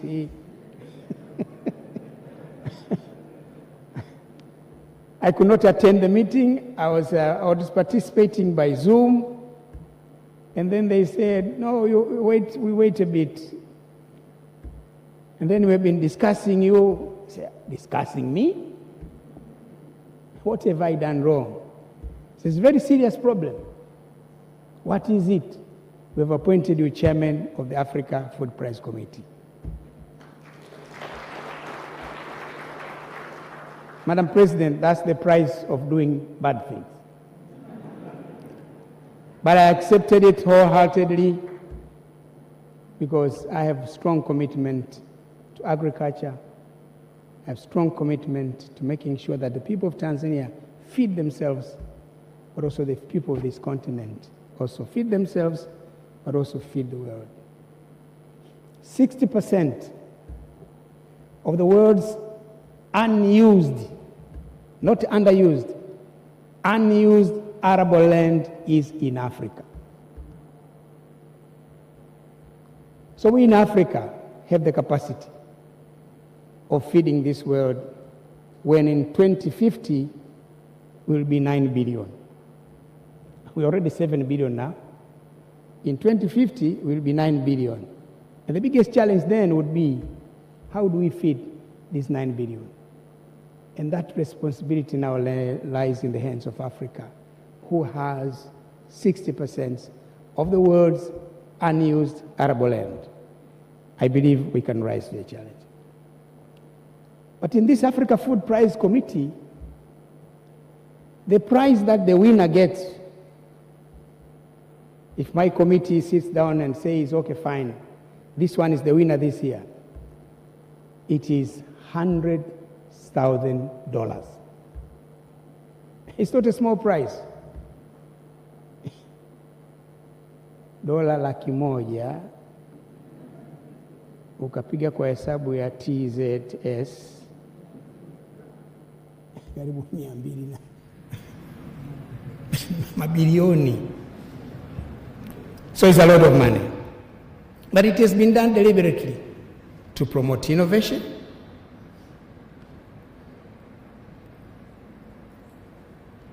to promote creativeness on the part of the people of this continent, so that we can increase food productivity and production and feed ourselves. One of the reasons why Africa Food Prize exists is to inspire and honor sustainable innovations that shine a bright spot on what can be possible in addressing the constraints that undermine food security in Africa. The Africa Food Prize and other partners remain committed to changing the status quo of smallholder farmers from survival to thriving. Join our efforts in identifying and recognizing the innovators who work tirelessly to search for solutions and respond to the food and nutrition challenges around the continent. It is now time to come up with proposals of who do you think should be the awardee this year. So we have that opportunity. I'm sure there are many Tanzanians who can be part of that.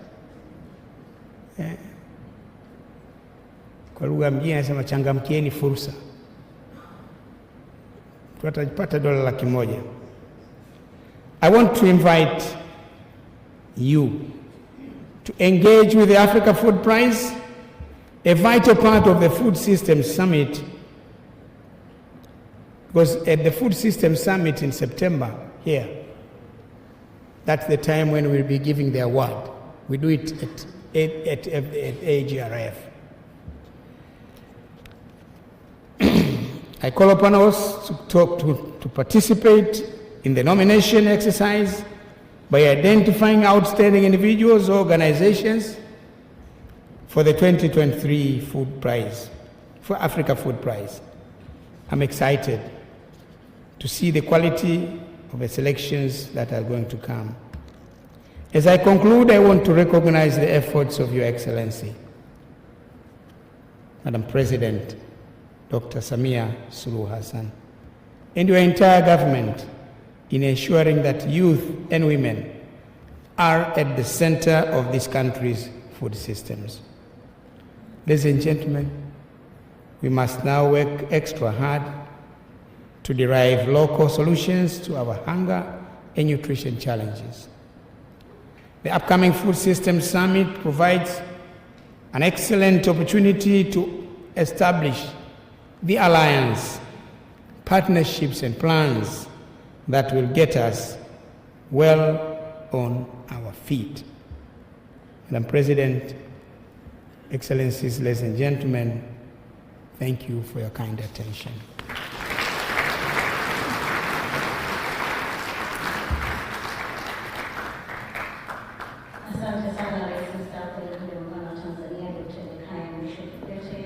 Pia ni mwenyekiti wa Africa Food Prize. Sasa napenda kumkaribisha Waziri wa Kilimo, Umwagiliaji, Maliasili na Mifugo wa Zanzibar kwa ajili ya kumkaribisha Rais wa Serikali ya Mapinduzi Zanzibar. Karibu sana Mheshimiwa.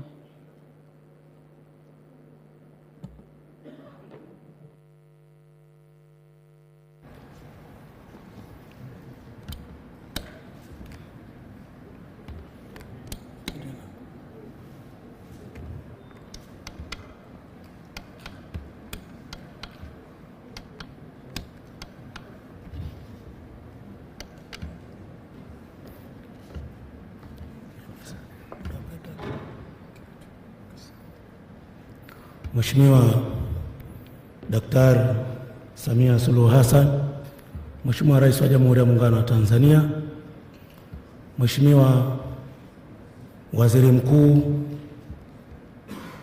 Mheshimiwa Makamu wa Rais wa Jamhuri ya Muungano wa Tanzania, Dr. Mpango, Mheshimiwa Rais wa Zanzibar na Mwenyekiti wa Baraza la Mapinduzi, Dr. Hussein Ali Mwinyi, Mheshimiwa Makamu wa kwanza wa Rais wa Serikali ya Mapinduzi ya Zanzibar, Mheshimiwa Makamu wa pili, Mheshimiwa Waziri Mkuu, Mheshimiwa Spika, viongozi mbalimbali waheshimiwa mawaziri, wageni waalikwa, mabibi na mabwana, assalamu alaikum. Good afternoon. Mheshimiwa Rais wa Jamhuri ya Muungano wa Tanzania, naomba nitumie fursa hii kwanza kukushukuru wewe binafsi, lakini pia kuwashukuru viongozi mbalimbali, Mheshimiwa Rais akiwemo Mheshimiwa Rais wa Zanzibar na mwenyekiti wa Baraza la Mapinduzi, lakini na sisi kwa kupata nafasi katika wizara yetu, kwa maana Wizara ya Kilimo, Umwagiliaji, Maliasili na Mifugo ya Serikali ya Mapinduzi ya Zanzibar, katika kushiriki katika platform hii ambayo ni muhimu sana katika maendeleo ya uchumi wa nchi ikiwemo Zanzibar.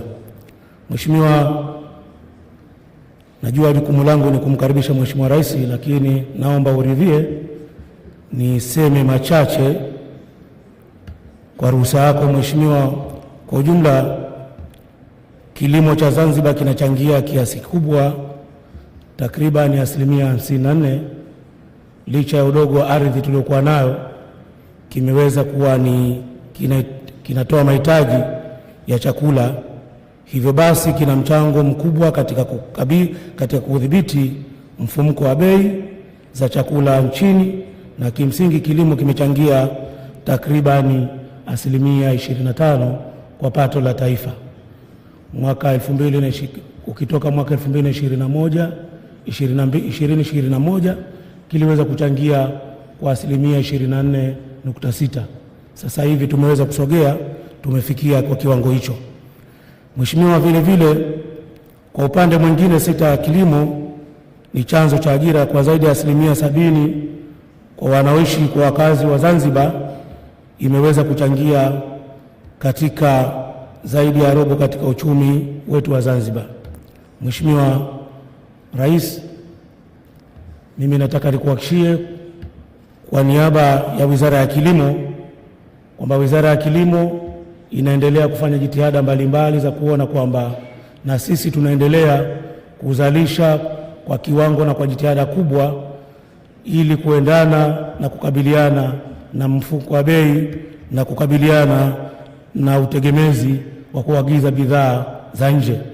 Mheshimiwa, nataka nikuhakikishie kwamba Mheshimiwa Rais wa Zanzibar na mwenyekiti wa Baraza la Mapinduzi ametambua jitihada za wadau washirika wa maendeleo na milango inaendelea kufunguliwa, na sasa hivi niseme tu kwamba tunatumia fursa hii pia kuwashukuru wale wote mashirika wadau ama washirika wa maendeleo kuja kwetu za kuja Zanzibar na kuendelea kuunga mkono jitihada za Serikali ya Mapinduzi ya Zanzibar katika kuchangia kwa jitihada mbalimbali kuona kwamba ufanisi unaendelea kupatikana. Kwa hiyo Mheshimiwa, ni mwaka wangu mmoja tokea kupata heshima hii Mheshimiwa Rais ambao amenipatia, lakini nataka niahidi na nikuhakikishie kwamba Zanzibar nayo iko mstari wa mbele katika kuona kwamba jitihada za kilimo kwa sekta zote zilizomo ndani ya Wizara ya Kilimo zinaendelea kufanya vizuri na kuweza kutoa mchango kwa pato la nchi, ikiwemo misitu, kilimo, umwagiliaji pamoja na mifugo. Kwa hiyo Mheshimiwa, ni imani yangu kwamba kwa mwaka huu Mheshimiwa Rais wa Zanzibar ameweza kununua ama kusaidia wizara kupata tani 88 za mbegu za mpunga ambao zinunuliwa kwa upande wa wenzetu utafiti Tanzania bara, na sasa hivi tayari mbegu imeshaanza kugaiwa, na sasa hivi wakulima wanaendelea kujitayarisha na kilimo cha msimu huu tunaenda. Jitihada nyingine za upatikanaji wa pembejeo ikiwemo mbolea, tumekuwa na ushirikiano mzuri na Mheshimiwa Waziri wa Kilimo Mheshimiwa Bashe, nacho tunaamini kwamba kwa ile ruzuku ambayo unaendelea kuitoa kwa upande wa Tanzania bara, Mheshimiwa Rais, ni imani yangu kwamba na sisi fursa hiyo tutaitumia kwa upande wa Zanzibar, na tumeshafikia hatua nzuri na Mheshimiwa Waziri. Kwa hiyo Mheshimiwa, naomba nikuhakikishie kwamba kwa Zanzibar tunao mashirikiano mazuri na wenzetu, tunaendelea kuzungumza, kujadiliana yale ambayo si ya muungano katika kuona kwamba tunamsaidia Mheshimiwa Rais katika kuona kwamba sekta ya kilimo kwa ujumla wake tunaenda kufanya vizuri. Na kwa mwaka huu yale miundombinu ya umwagiliaji ambayo ilijengwa kwa muda mrefu, tayari kwa mwaka huu tumeshaweza kugawanya ploti ambazo wakulima wetu wataanza kulima katika maeneo ya Cheju na maeneo mengine ya Zanzibar. Hizo ni miongoni mwa jitihada chache ambazo nimeweza kuzungumza hapa mbele yako, ambazo Mheshimiwa Rais ameweza kuzifanya kwa upande wa Serikali ya Mapinduzi ya Zanzibar. Baada ya maelezo hayo, kwa sababu ya forum hii sio kwangu, naomba nitumie fursa hii sasa, Mheshimiwa Rais wa Zanzibar na mwenyekiti wa Baraza la Mapinduzi, naomba sasa nikukaribishe rasmi uje uzungumze na hadhara hii. Asante sana Mheshimiwa Rais, karibu sana tafadhali.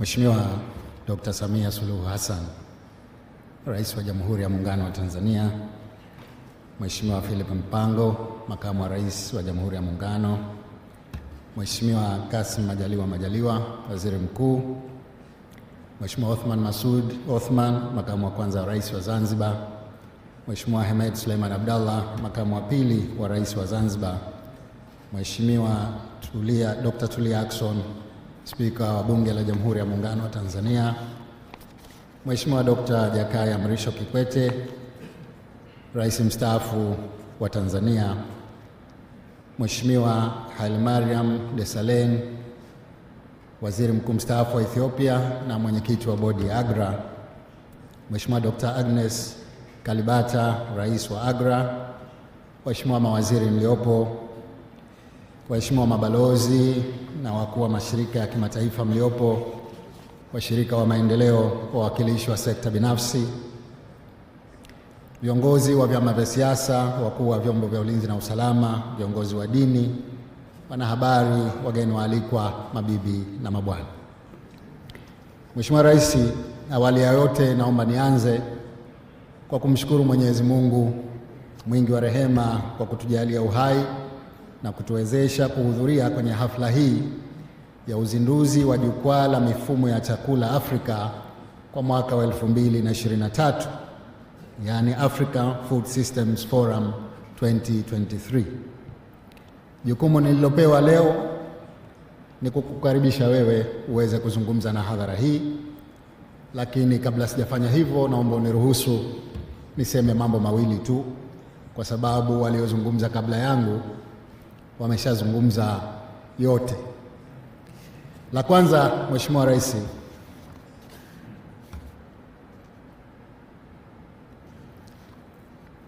ni shukrani. Napenda nitoe shukrani zangu za dhati kwako kwa mafanikio ambayo nchi yetu inaendelea kuyapata chini ya uongozi wako.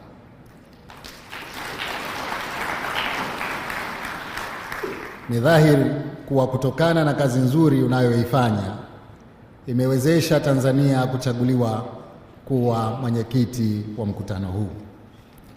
Mheshimiwa Rais, nchi yetu ina fursa kubwa ya uwekezaji katika sekta ya kilimo. Kwa hivyo ni matumaini yetu kuwa mkutano huu utatoa nafasi nzuri ya kuzifafanua kwa kina fursa hizi kwa dunia na kuvutia uwekezaji. Jambo la pili ni pongezi. Mheshimiwa Rais, tunakupongeza kwa sababu kuwepo kwa mkutano huu katika nchi yetu kunadhihirisha utashi na dhamira ulionayo ya kumkomboa mwananchi wa Tanzania kwa kutengeneza ajira miongoni mwa vijana na wanawake katika sekta ya kilimo. Hatua hiyo ni namna bora ya kuzitumia rasilimali mbalimbali alizotujalia Mwenyezi Mungu, zikiwemo utajiri wa ardhi kubwa tuliokuwa nayo yenye rutuba pamoja na mifugo mingi. Hatuna shaka kwamba mkutano huo utafungua fursa nyingi za uwekezaji katika sekta ya kilimo na hivyo kutoa ajira nyingi kwa wananchi wetu kupitia kilimo cha mkataba na fursa za masoko ya bidhaa watakazokuwa wanazalisha. Mheshimiwa Rais, ilani yetu ya Chama cha Mapinduzi imeeleza kwamba au imeahidi kutoa ajira milioni 3 kwa Tanzania bara na 300,000 kwa Zanzibar. Hakuna sekta itakayotuwezesha kufanya hayo zaidi ya hii sekta ya kilimo. Kwa hivyo napenda kuchukua fursa hii kwa mara nyingine tena kukushukuru sana kwa wazo hili zuri la kuifungua nchi yetu katika eneo au sekta ya kilimo na kuvutia uwekezaji katika eneo hili. Sisi kule Zanzibar, watu wetu wengi wameajiriwa au wamejiajiri katika eneo la uvuvi na ukulima wa mwani. Na kwa upande wa ukulima wa mwani, karibu 90% wanaofanya kazi hiyo ni wanawake. Kwa hivyo tutakuwa tayari kuja kuonyesha fursa nyingi tulizokuwa nazo katika eneo la kilimo na ukulima wa mwani pamoja na uvuvi kwa Zanzibar. Sekta hii bila shaka itatuwezesha kuajiri watu wengi kama nilivyosema awali, na hususan vijana wetu na wanawake. Leo tunapozungumza tuna vijana wengi sana, wengine wanaoshindwa kuendelea na vyuo vikuu, lakini wengi ambao wanamaliza vyuo vikuu hawana ajira. Tuna imani kwamba uwekezaji katika sekta hii utaweza kutoa ajira nyingi kwa wote hawa vijana ambao kwa sasa wengi wao hawajaweza kujiajiri kikamilifu. Mheshimiwa Rais, nimalizie kwa mara nyingine tena kutoa shukrani zangu kwa kualikwa katika mkutano huu muhimu, na sisi kama Zanzibar tutajipanga kama nilivyosema kuja kuonyesha fursa nyingi tulizokuwa nazo, ikiwemo kwa kisiwa cha Unguja peke yake kuwa na hoteli zaidi ya 600 ambazo bado hatujaweza kuzitosheleza kwa mahitaji yao ya bidhaa za kilimo na ufugaji kutoka ndani. Hii ni fursa nzuri ya kutuwezesha kufika huko. Baada ya maneno haya machache, sasa kwa heshima na taadhima, naomba nikukaribishe uje uzungumze na hadhara hii. Asanteni sana kwa kusikiliza.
Lakini pia nitambue uwepo wa kakangu Mheshimiwa Mizengo Kayanza Pinda, Waziri Mkuu mstaafu, mtoto wa mkulima, ambaye tutampa jukumu kwenye mambo haya.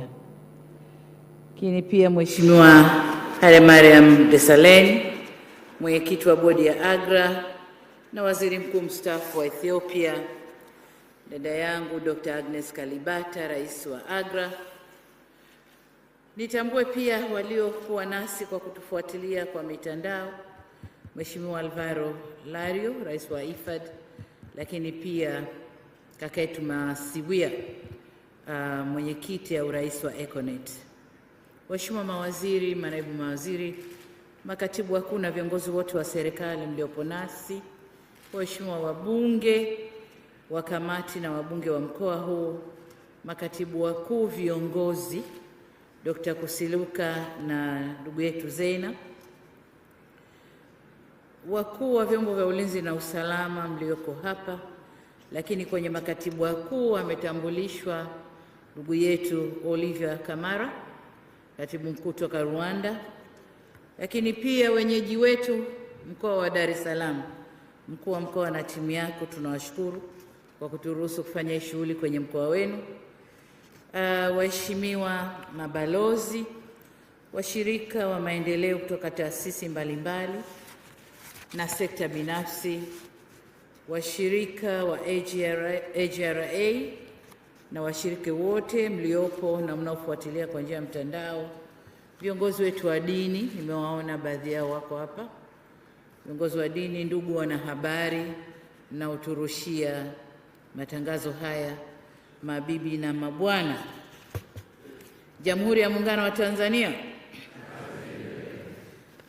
Waheshimiwa, niruhusu nami niongeze sauti yangu kwenye kumshukuru Mungu kwa kutuwezesha kujumuika hapa katika hafla hii adhimu ya siku hii tuliojipangia ya uzinduzi wa Jukwaa la Mifumo ya Chakula barani Afrika kwa mwaka 2023, African Food System Forum kwa mwaka huu 2023. Ndugu zangu, kabla sikuendelea, tarehe kama hii mwaka juzi 2021 tulipoteza mpendwa wetu Rais marehemu Dr. John Pombe Magufuli, na naomba bila kusimama hapo tulipo tupate dakika moja kila mtu amwombee kwa imani yake.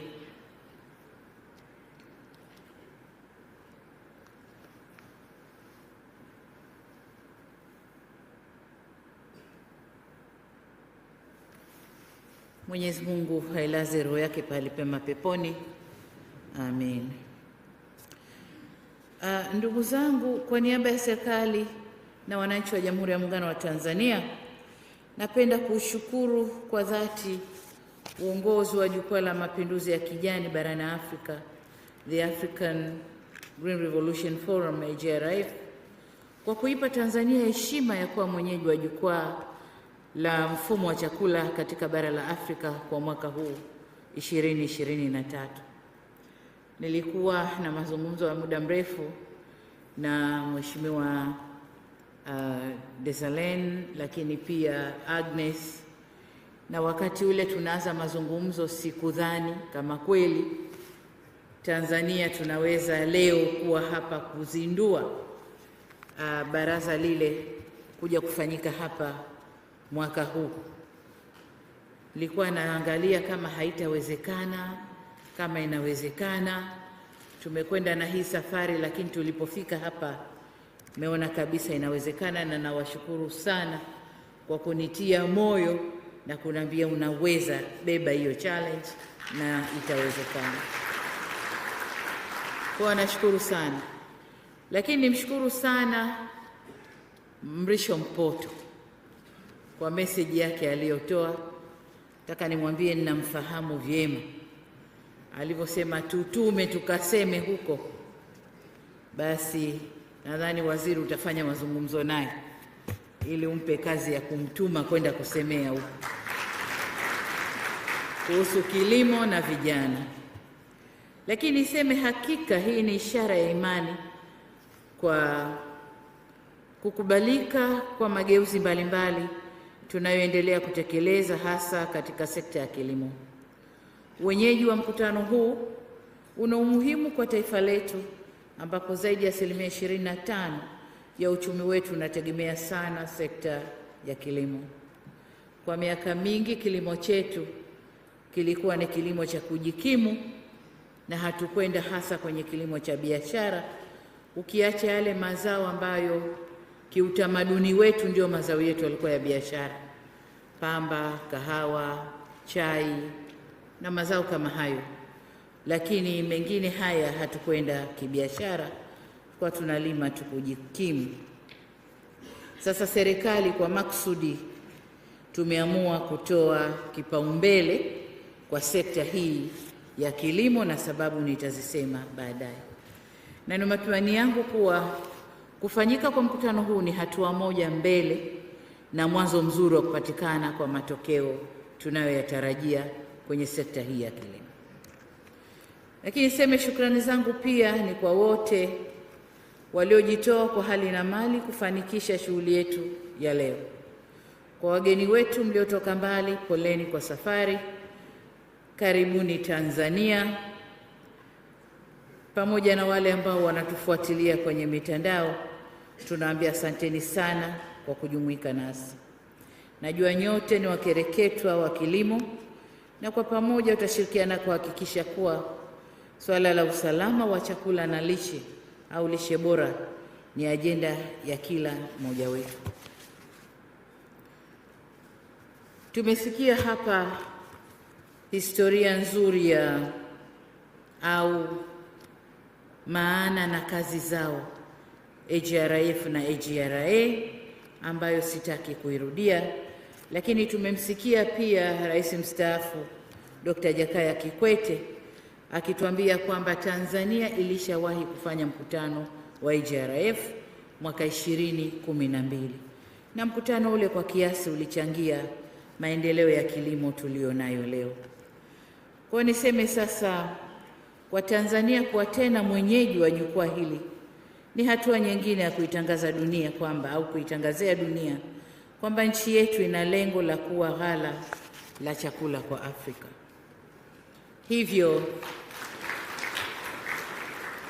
tumeanza kuwekeza kibajeti na kimkakati katika maeneo ya msingi ikiwemo kuongeza tija katika uzalishaji kwa kuhakikisha wakulima wanatumia mbegu bora na wanapata mbolea na viuatilifu kwa wakati, kuhakikisha vijana wanakuwa ni kipaumbele katika uwekezaji na mageuzi ya kilimo nchini kupitia program tulioibuni inayoitwa Building a Better Tomorrow au BBT.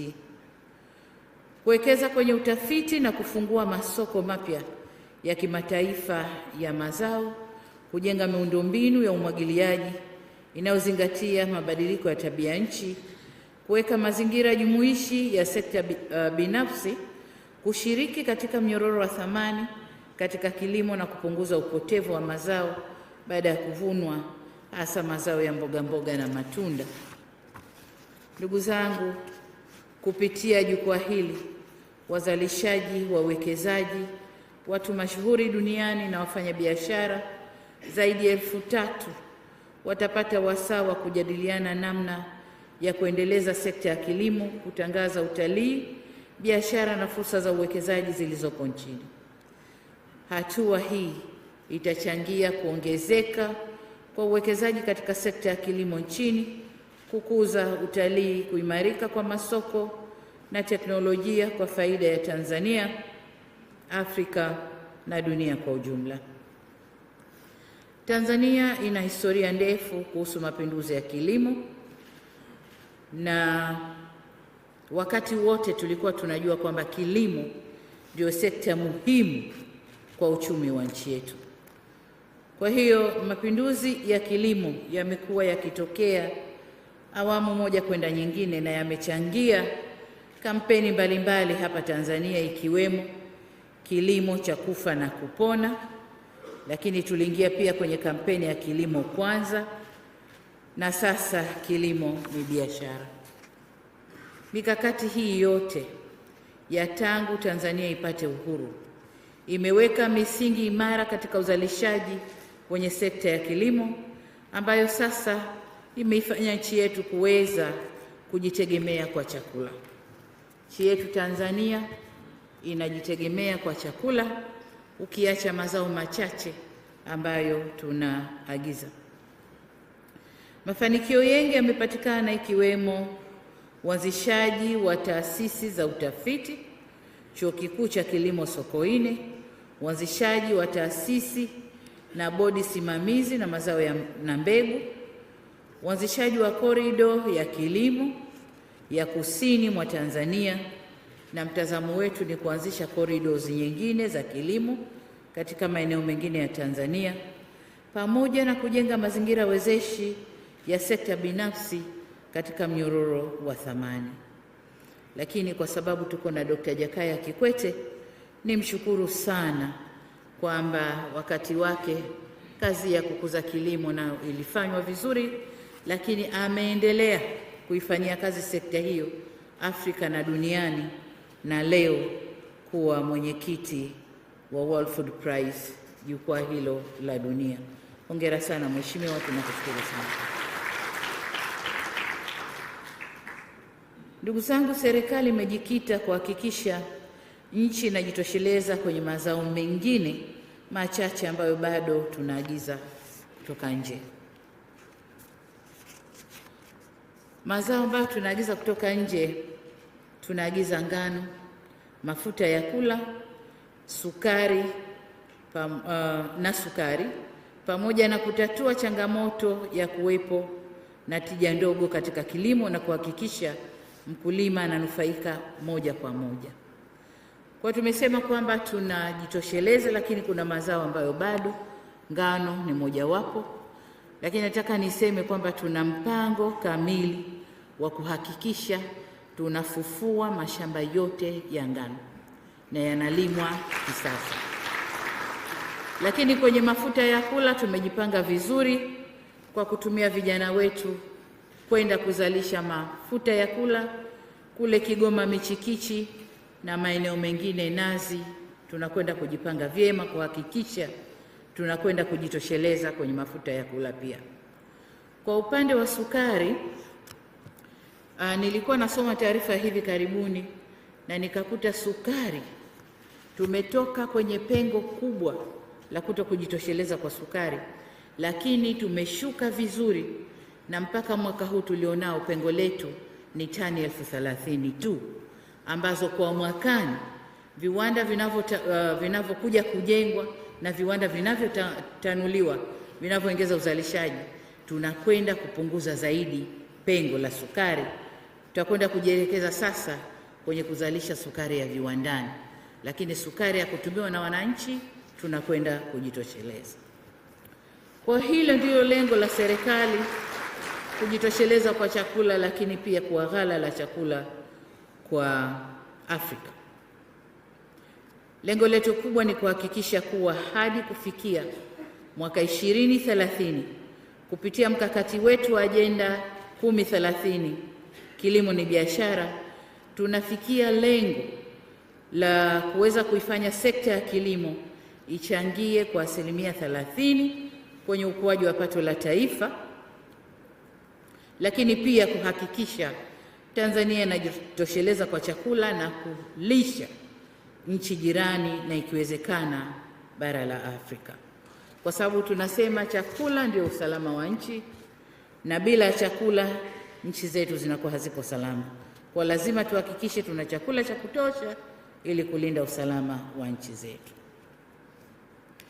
Ndugu zangu, tunapozungumza kilimo hapa, watu wengi watadhani tunazungumza crop farming, kilimo cha mazao, lakini walionitangulia wameiweka vizuri kwamba kilimo ni pamoja na uvuvi, ni pamoja na livestock keeping, kufuga. Sasa katika maeneo yote hayo tunakwenda kujipanga vizuri. La kufurahisha ni kwamba kwa upande wa kilimo cha mazao tayari tumeanza mradi wa vijana wa block farming au cluster farming kwa vijana katika mazao niliyoyataja kwamba tuna upungufu, na tarehe 20 mwezi huu, kesho kutwa, na kwenda kuzindua huo mpango pale Dodoma, lakini mikoa mingine itafuatia. Tunakwenda kuanza na vijana 812 kuwaingiza kwenye mafunzo, na wanapohitimu tunakuja kuwakabidhi hati zao za ardhi ili waanze kazi katika maeneo ambayo tayari tulishawekea miundombinu ya kumwagilia. Kwa hiyo tunakwenda kuanza kwa kishindo. Na hapa niseme pia kwamba Waziri wa Uvuvi, ningependa nawe wakati Septemba jukwaa lile la food system linakuja kufanya hapa, tunapoonesha kwenye skrini hizo maendeleo tulionayo, upande wako tuone mashamba ya mifugo unanenepesha na vizimba vya uvuvi vya samaki. Na hii ni kwa Tanzania bara na Zanzibar, mawaziri wote mko hapa, kwa Tanzania bara na Zanzibar.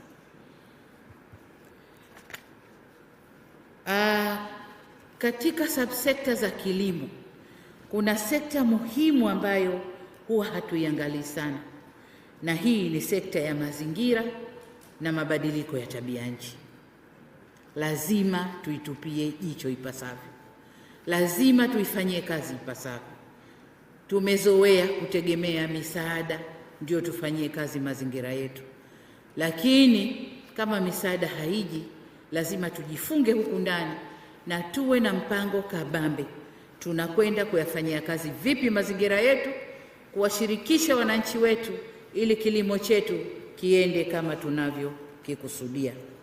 Kwa hiyo niombe sana sekta hizo zitupiwe jicho sana. Nilikuwa naangalia takwimu za mahitaji ya chakula angalau kwa Afrika, na nilikuwa nasoma nikaona kwamba baada ya janga la uviko 19 au COVID-19,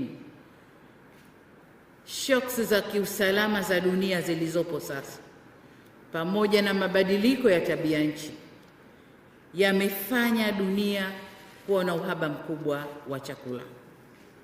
Nilikuwa naangalia nikaona kwamba ndani ya Afrika ukiweka watu 5 hapa, mmoja anakosa chakula kabisa, mmoja anapata mlo mmoja, mwingine ana uwezo wa kupata miwili, na mmoja tu ndo ana uwezo wa kupata milo 3 kwa siku. Lakini mmoja katika 5 hana chakula kabisa. Takwimu hii sio nzuri ukichukulia idadi yetu Afrika 278 milioni. Na hii ni kwa mujibu wa takwimu za Umoja wa Mataifa, FAO, lakini na wadau wengine wa sekta ya kilimo. Lakini hawakuishia hapo, wakasema wanategemea. Mategemeo ni kwamba hali inaweza kuwa mbaya zaidi kuliko ilivyo sasa hivi. Lakini nikaangalia kwa upande wetu Afrika Mashariki, tunaambiwa food insecurity, kutokuwa na usalama wa chakula, iko kwa 60% tukilinganishwa na wenzetu Afrika Magharibi ambao ni 40%. Kwa hiyo ndani ya Afrika Mashariki tuna kazi kubwa ya kufanya kuhakikisha tunazalisha vya kutosha. Lakini jengine ambalo limenishitua zaidi, wamesema hii mbali ya fakta hizo nilizozisema, lakini kumekuwa na kutokuwa na misimu ya mvua kwa miaka 4 zaidi, hasa kwenye maeneo ya Ethiopia, Kenya na Somalia. Misimu 4 kwa kufuatana hakuna mvua. Sasa tukiangalia hali zote hizo, sisi Tanzania lazima tumshukuru Mungu. Tumshukuru Mungu kwamba mvua tunaziona, ardhi nzuri tunayo, vijana wapo. Kilichokosekana ni fedha ya kuendesha mipango na mipango mizuri, labda kuwaweka vijana kwenye field ambayo sasa tumepania kwenda kuifanya.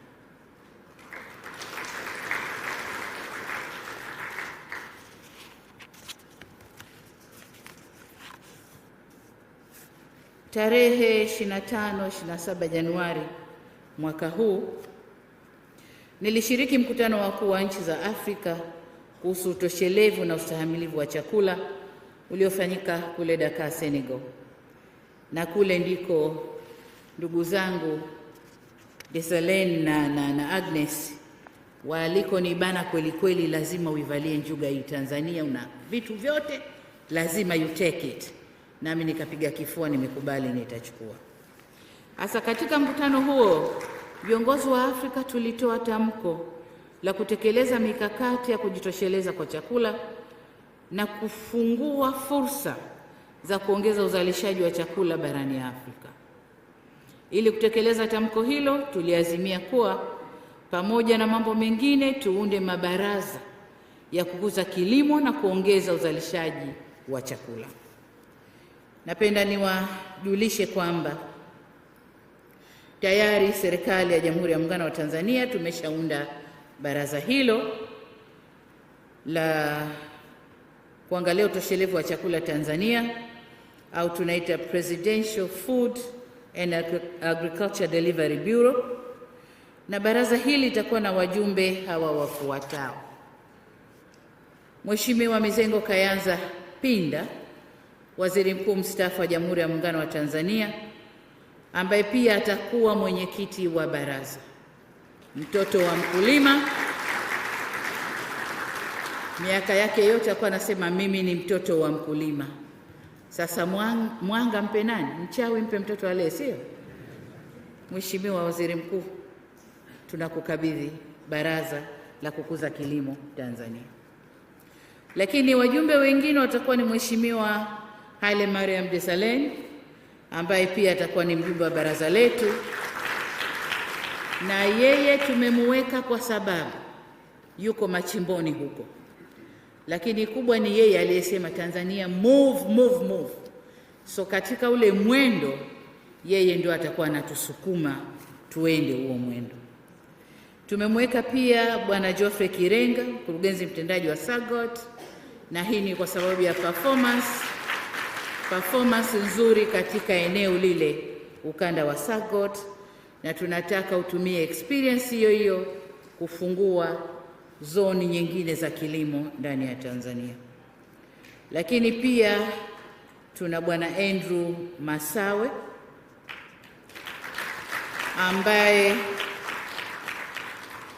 alikuwa katibu mkuu wa Wizara ya Kilimo. Sasa ile experience aliyoipata miaka yote aende akatumie huko. Baraza hili pia litakuwa na secretariat yenye wajumbe wafuatao. Kwanza Dr. Florence Turuka ambaye alikuwa katibu mkuu ndani ya serikali yetu, lakini kwa sasa ni mhadhiri wa Chuo Kikuu cha Sokoine cha kilimo pale SUA. Lakini mjumbe mwingine wa secretariat ni Dr. Jacqueline Mkindi, mkurugenzi mtendaji wa Tanzania Horticulture Association TAHA, tukijua kwamba kwa sasa hivi mazao yanayoleta fedha haraka ni horticulture.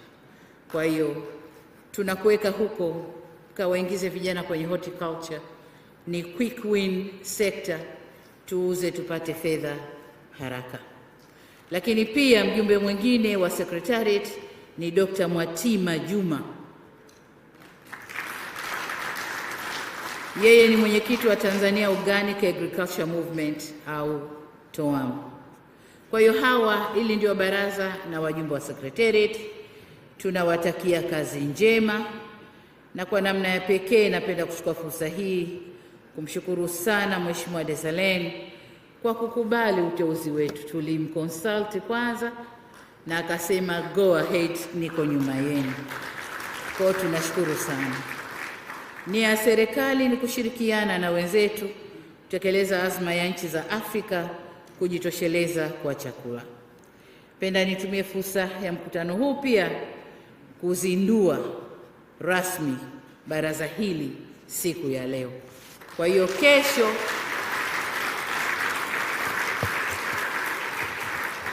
kwa mkitoka hapa mbaneni, waziri wa kilimo awaoneshe ofisi yenu wapi, na kesho muanze kazi. Mmeshazinduliwa. Sasa ni matumaini yangu kwamba kwa kuzingatia uzoefu mlionao nyote, wajumbe wa baraza lakini pia secretariat, mtakwenda kukuza sekta hii, na kwamba Rais amepata washauri proper wa kunishauri kwenye sekta hii. Kwa ujumla, baraza hili litakuwa na majukumu yafuatayo: kufanya tathmini ya mikakati yetu tuliyojiwekea ya kuinua sekta ya kilimo na kushauri njia bora ya kuitekeleza. 2, kushauri njia na mbinu bora za kuibua na kuendeleza ubunifu wa ndani katika eneo la upatikanaji wa chakula nchini.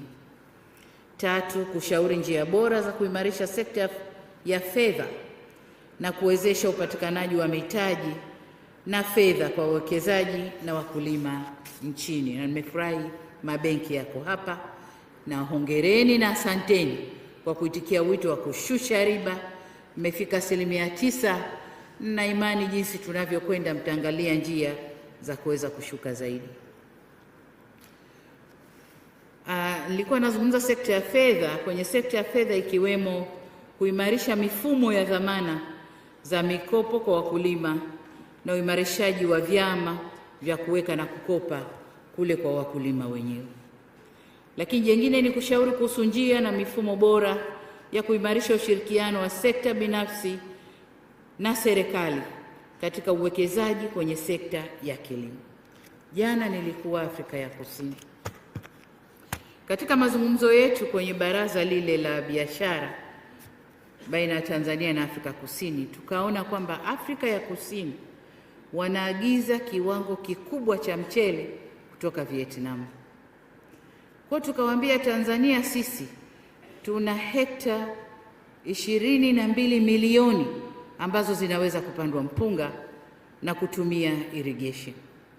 Tukawaomba wafanya biashara wa kule wanaojishughulisha na kilimo waje kwa pamoja tuzidevelop hekta 22 milioni. Fikirieni tutazalisha chakula cha kiasi gani? Kitalisha Tanzania, kitalisha Afrika Kusini, na tunaweza tukauza maeneo mengine. Huku ndiko tunakotaka kuelekea. Sasa najua kuna changamoto za mipangilio ya ardhi, mipango ya matumizi ya ardhi. Yote hayo tutafanyia kazi, kamati mpo mtaangalia, lakini lengo ni kwenda mbele kukuza kilimo utoshelevu wa chakula nchini, lakini pia barani Afrika. Jambo jingine ambalo tutataka kamati wafanye ni kuchagiza na kusaidia upatikanaji wa mikopo au misaada kutoka kwa washirika wa maendeleo kwa ajili ya kuwekeza kwenye kilimo. Secretariat ina watu wazuri sana. Bi Mwatima, Dr. Mwatima yuko pale, alikuwa IFAD mpaka anastaafu. Atajua vya kupenya kwa IFAD wenziwe huko, lakini tupate funds za kuja kuboresha kilimo Tanzania. Lakini jingine kushauri njia bora na endelevu ya kuwajumuisha vijana katika uwekezaji wa serikali. Na hapa ninaposema vijana ni vijana na wanawake katika uwekezaji huu ndani ya kilimo. Kwa ujumla ninawatakia kila laheri, nawatakia kazi njema. Matumaini yetu yako kwenu. Tanzania inawatizama nyinyi. Tukifanikiwa ni nyinyi, mkituangusha mmetuangusha nyinyi, lakini being wa Tanzania wa kweli sidhani kama mtatuangusha. Ndugu zangu, kwa kumalizia, napenda kutoa wito kwa jumuiya ya kimataifa, washirika wa jukwaa la AGRF, sekta binafsi na washirika wa maendeleo kushiriki kikamilifu katika mkutano huo unaokuja wa maendeleo ya sekta ya kilimo ili kuimarisha mifumo ya chakula barani Afrika. Kwa maelezo haya mafupi, sasa nichukue nafasi hii kutangaza rasmi kwamba jukwaa la mifumo ya chakula Afrika, African Food System Forum 2023 litafanyika kuanzia tarehe 5 hadi tarehe 8 Septemba inshallah mwaka huu 2023. Tumuombe Mungu atufikishe salama katika ukumbi wa kimataifa wa mikutano hapa Dar es Salaam pale Julius Nyerere Conference Center.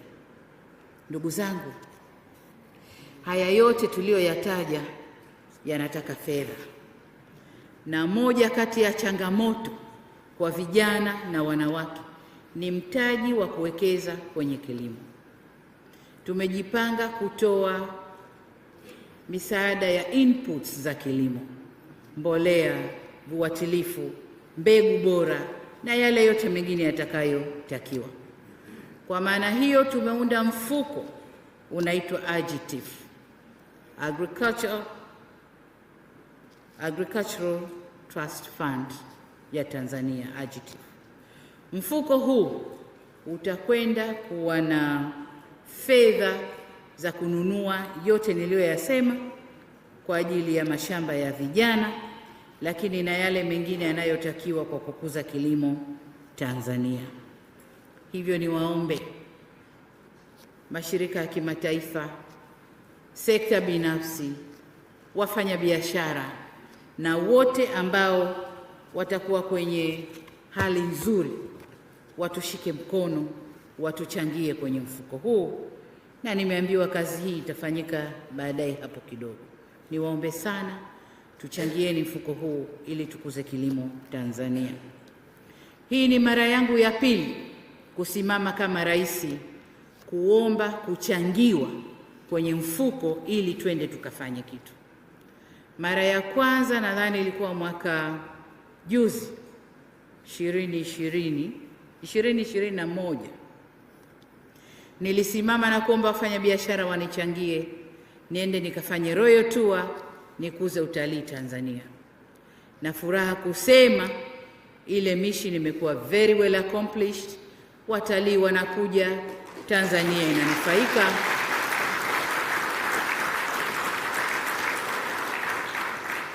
Na wafanya biashara hasa walioko kwenye sekta ya utalii, lakini na wale wanaolisha mahotelini, mnajua kwamba sasa biashara kule imeimarika.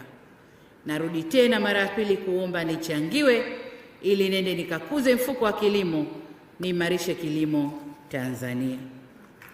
Lakini ombi langu la pili ni kwa wasanii. Nimeambiwa wasanii wako hapa. Mrisho Mpoto, wengine simameni. Nilipokuwa sijaja hapa nimeona kwenye screen, nimemuona mwanangu Alikiba yuko hapa. Amesimama na wengine mko hapa. Huko nyuma tulipokuwa tuna kampeni za kilimo, ni wasanii walihamasisha kampeni zile za kilimo. Nyimbo mbalimbali, michezo mbalimbali, matangazo mbalimbali. Naomba mkatunge mkono hapa pia. Mrisho Mpoto ameomba ubalozi na hakika ameshapewa, waziri yuko hapa, lakini na wasanii wengine waliokuweko hapa. Wasanii wengine waliokuweko hapa, mwende mkakae na waziri muone vipi mtaweza kutusaidia kuwafanya vijana wenzenu, sababu kilimo ni biashara ya wanawake kwa sasa hivi. Kwa wanawake hatuna shida, tunajua wapo wanataka kuongezewa tu nguvu, vijana wa kiume. Mwende mkawashawishi vijana wa kiume waingie. Lakini nashukuru pia kwamba mpaka tutakapofika tarehe 20, nilikuwa nazungumza na waziri wa kilimo juzi kama wiki 2 zilizopita, nikamwambia umepata vijana wangapi? Akanambia nina vijana mpaka siwezi kuwahudumia. Mpaka siku ile nazungumza naye alikuwa na vijana karibu 25,000 ambao wameomba kuingia kwenye huo mfumo. Sasa uwezo wetu ni mdogo, land ipo, tumesha identify maeneo huko mikoani, ardhi ipo, uwezo wetu ni kuwasomesha, kuwajengea mahanga, kuwapatia vitendea kazi, waende wakafanya. Na ndio maana tunaalika private sector waje wafanye kazi nao hawa vijana kwenye zile clusters zao. Ambaye yuko interested kwenye soya aje, tutampeleka kwa vijana wanaolima soya. Ambaye yuko interested kwenye mahindi atakwenda kwenye mahindi. Wale wa mafuta ya kula atakwenda kwenye mafuta ya kula. Kwa hiyo niombe kwa ujumla mtuunge mkono ili mpango huu wa kukuza kilimo Tanzania na kulisha Afrika uweze kufanikiwa. Baada ya kusema hayo, niwashukuru sana kwa kunisikiliza na ni watakie wote baraka za Mwenyezi Mungu, na tuombe Septemba tarehe zile tulizoziweka kwa mkutano wetu uingie salama na tuweze kufanya mkutano ule na dunia ituelewe kwamba Tanzania tupo na tuna nia njema ya kulisha Afrika. Asanteni sana kwa kunisikiliza. Asante sana Mheshimiwa Rais. Kabla hujakaa hizo shamba za kuzindua rasmi, tunaomba tafadhali uje hapa. Hapo ndio sasa itakuwa rasmi. Mweze kukaa tafadhali. Mweze kukaa ili tupate hizo shamba. 1, 2, 3.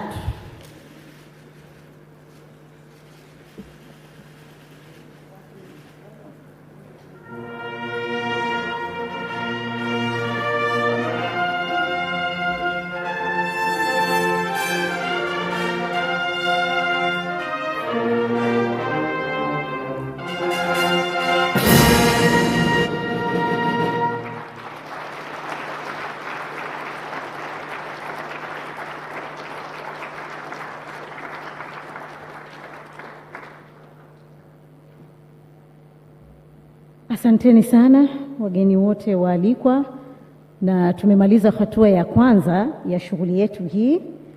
Sasa hivi naomba nimwalike mwenzangu Dr. Blandina, tafadhali uje kwa hatua ya pili. Ameniomba nimsaidie kidogo, lakini yeye ndo hasa atashika hatamu. Karibu sana Blandina.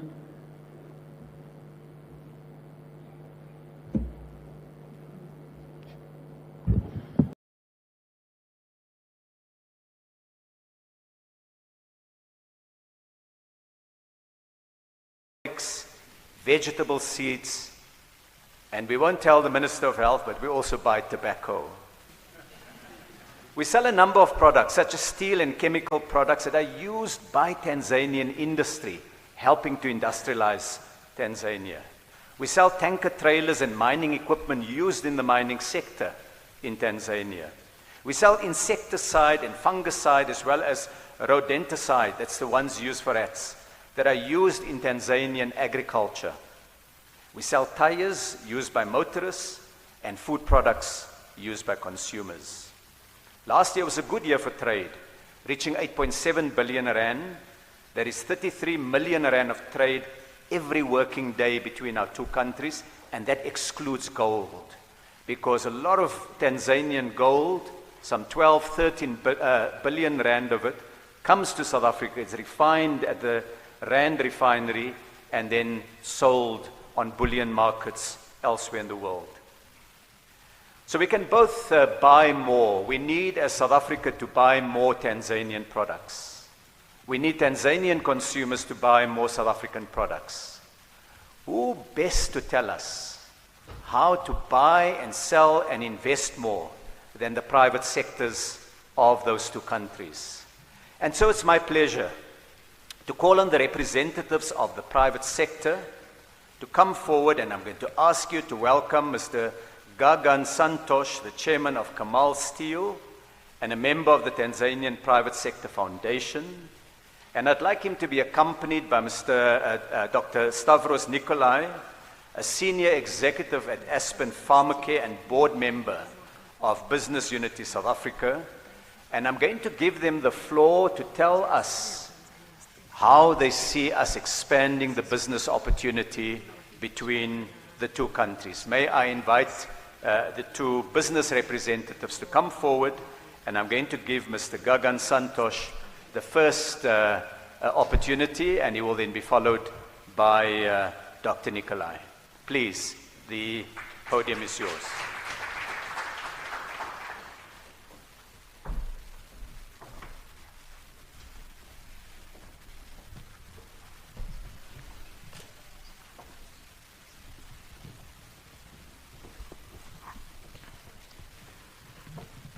Your Excellency, Cyril Ramaphosa, President of Republic of South Africa, Your Excellency, Dr. Samia Suluhu Hassan, President of United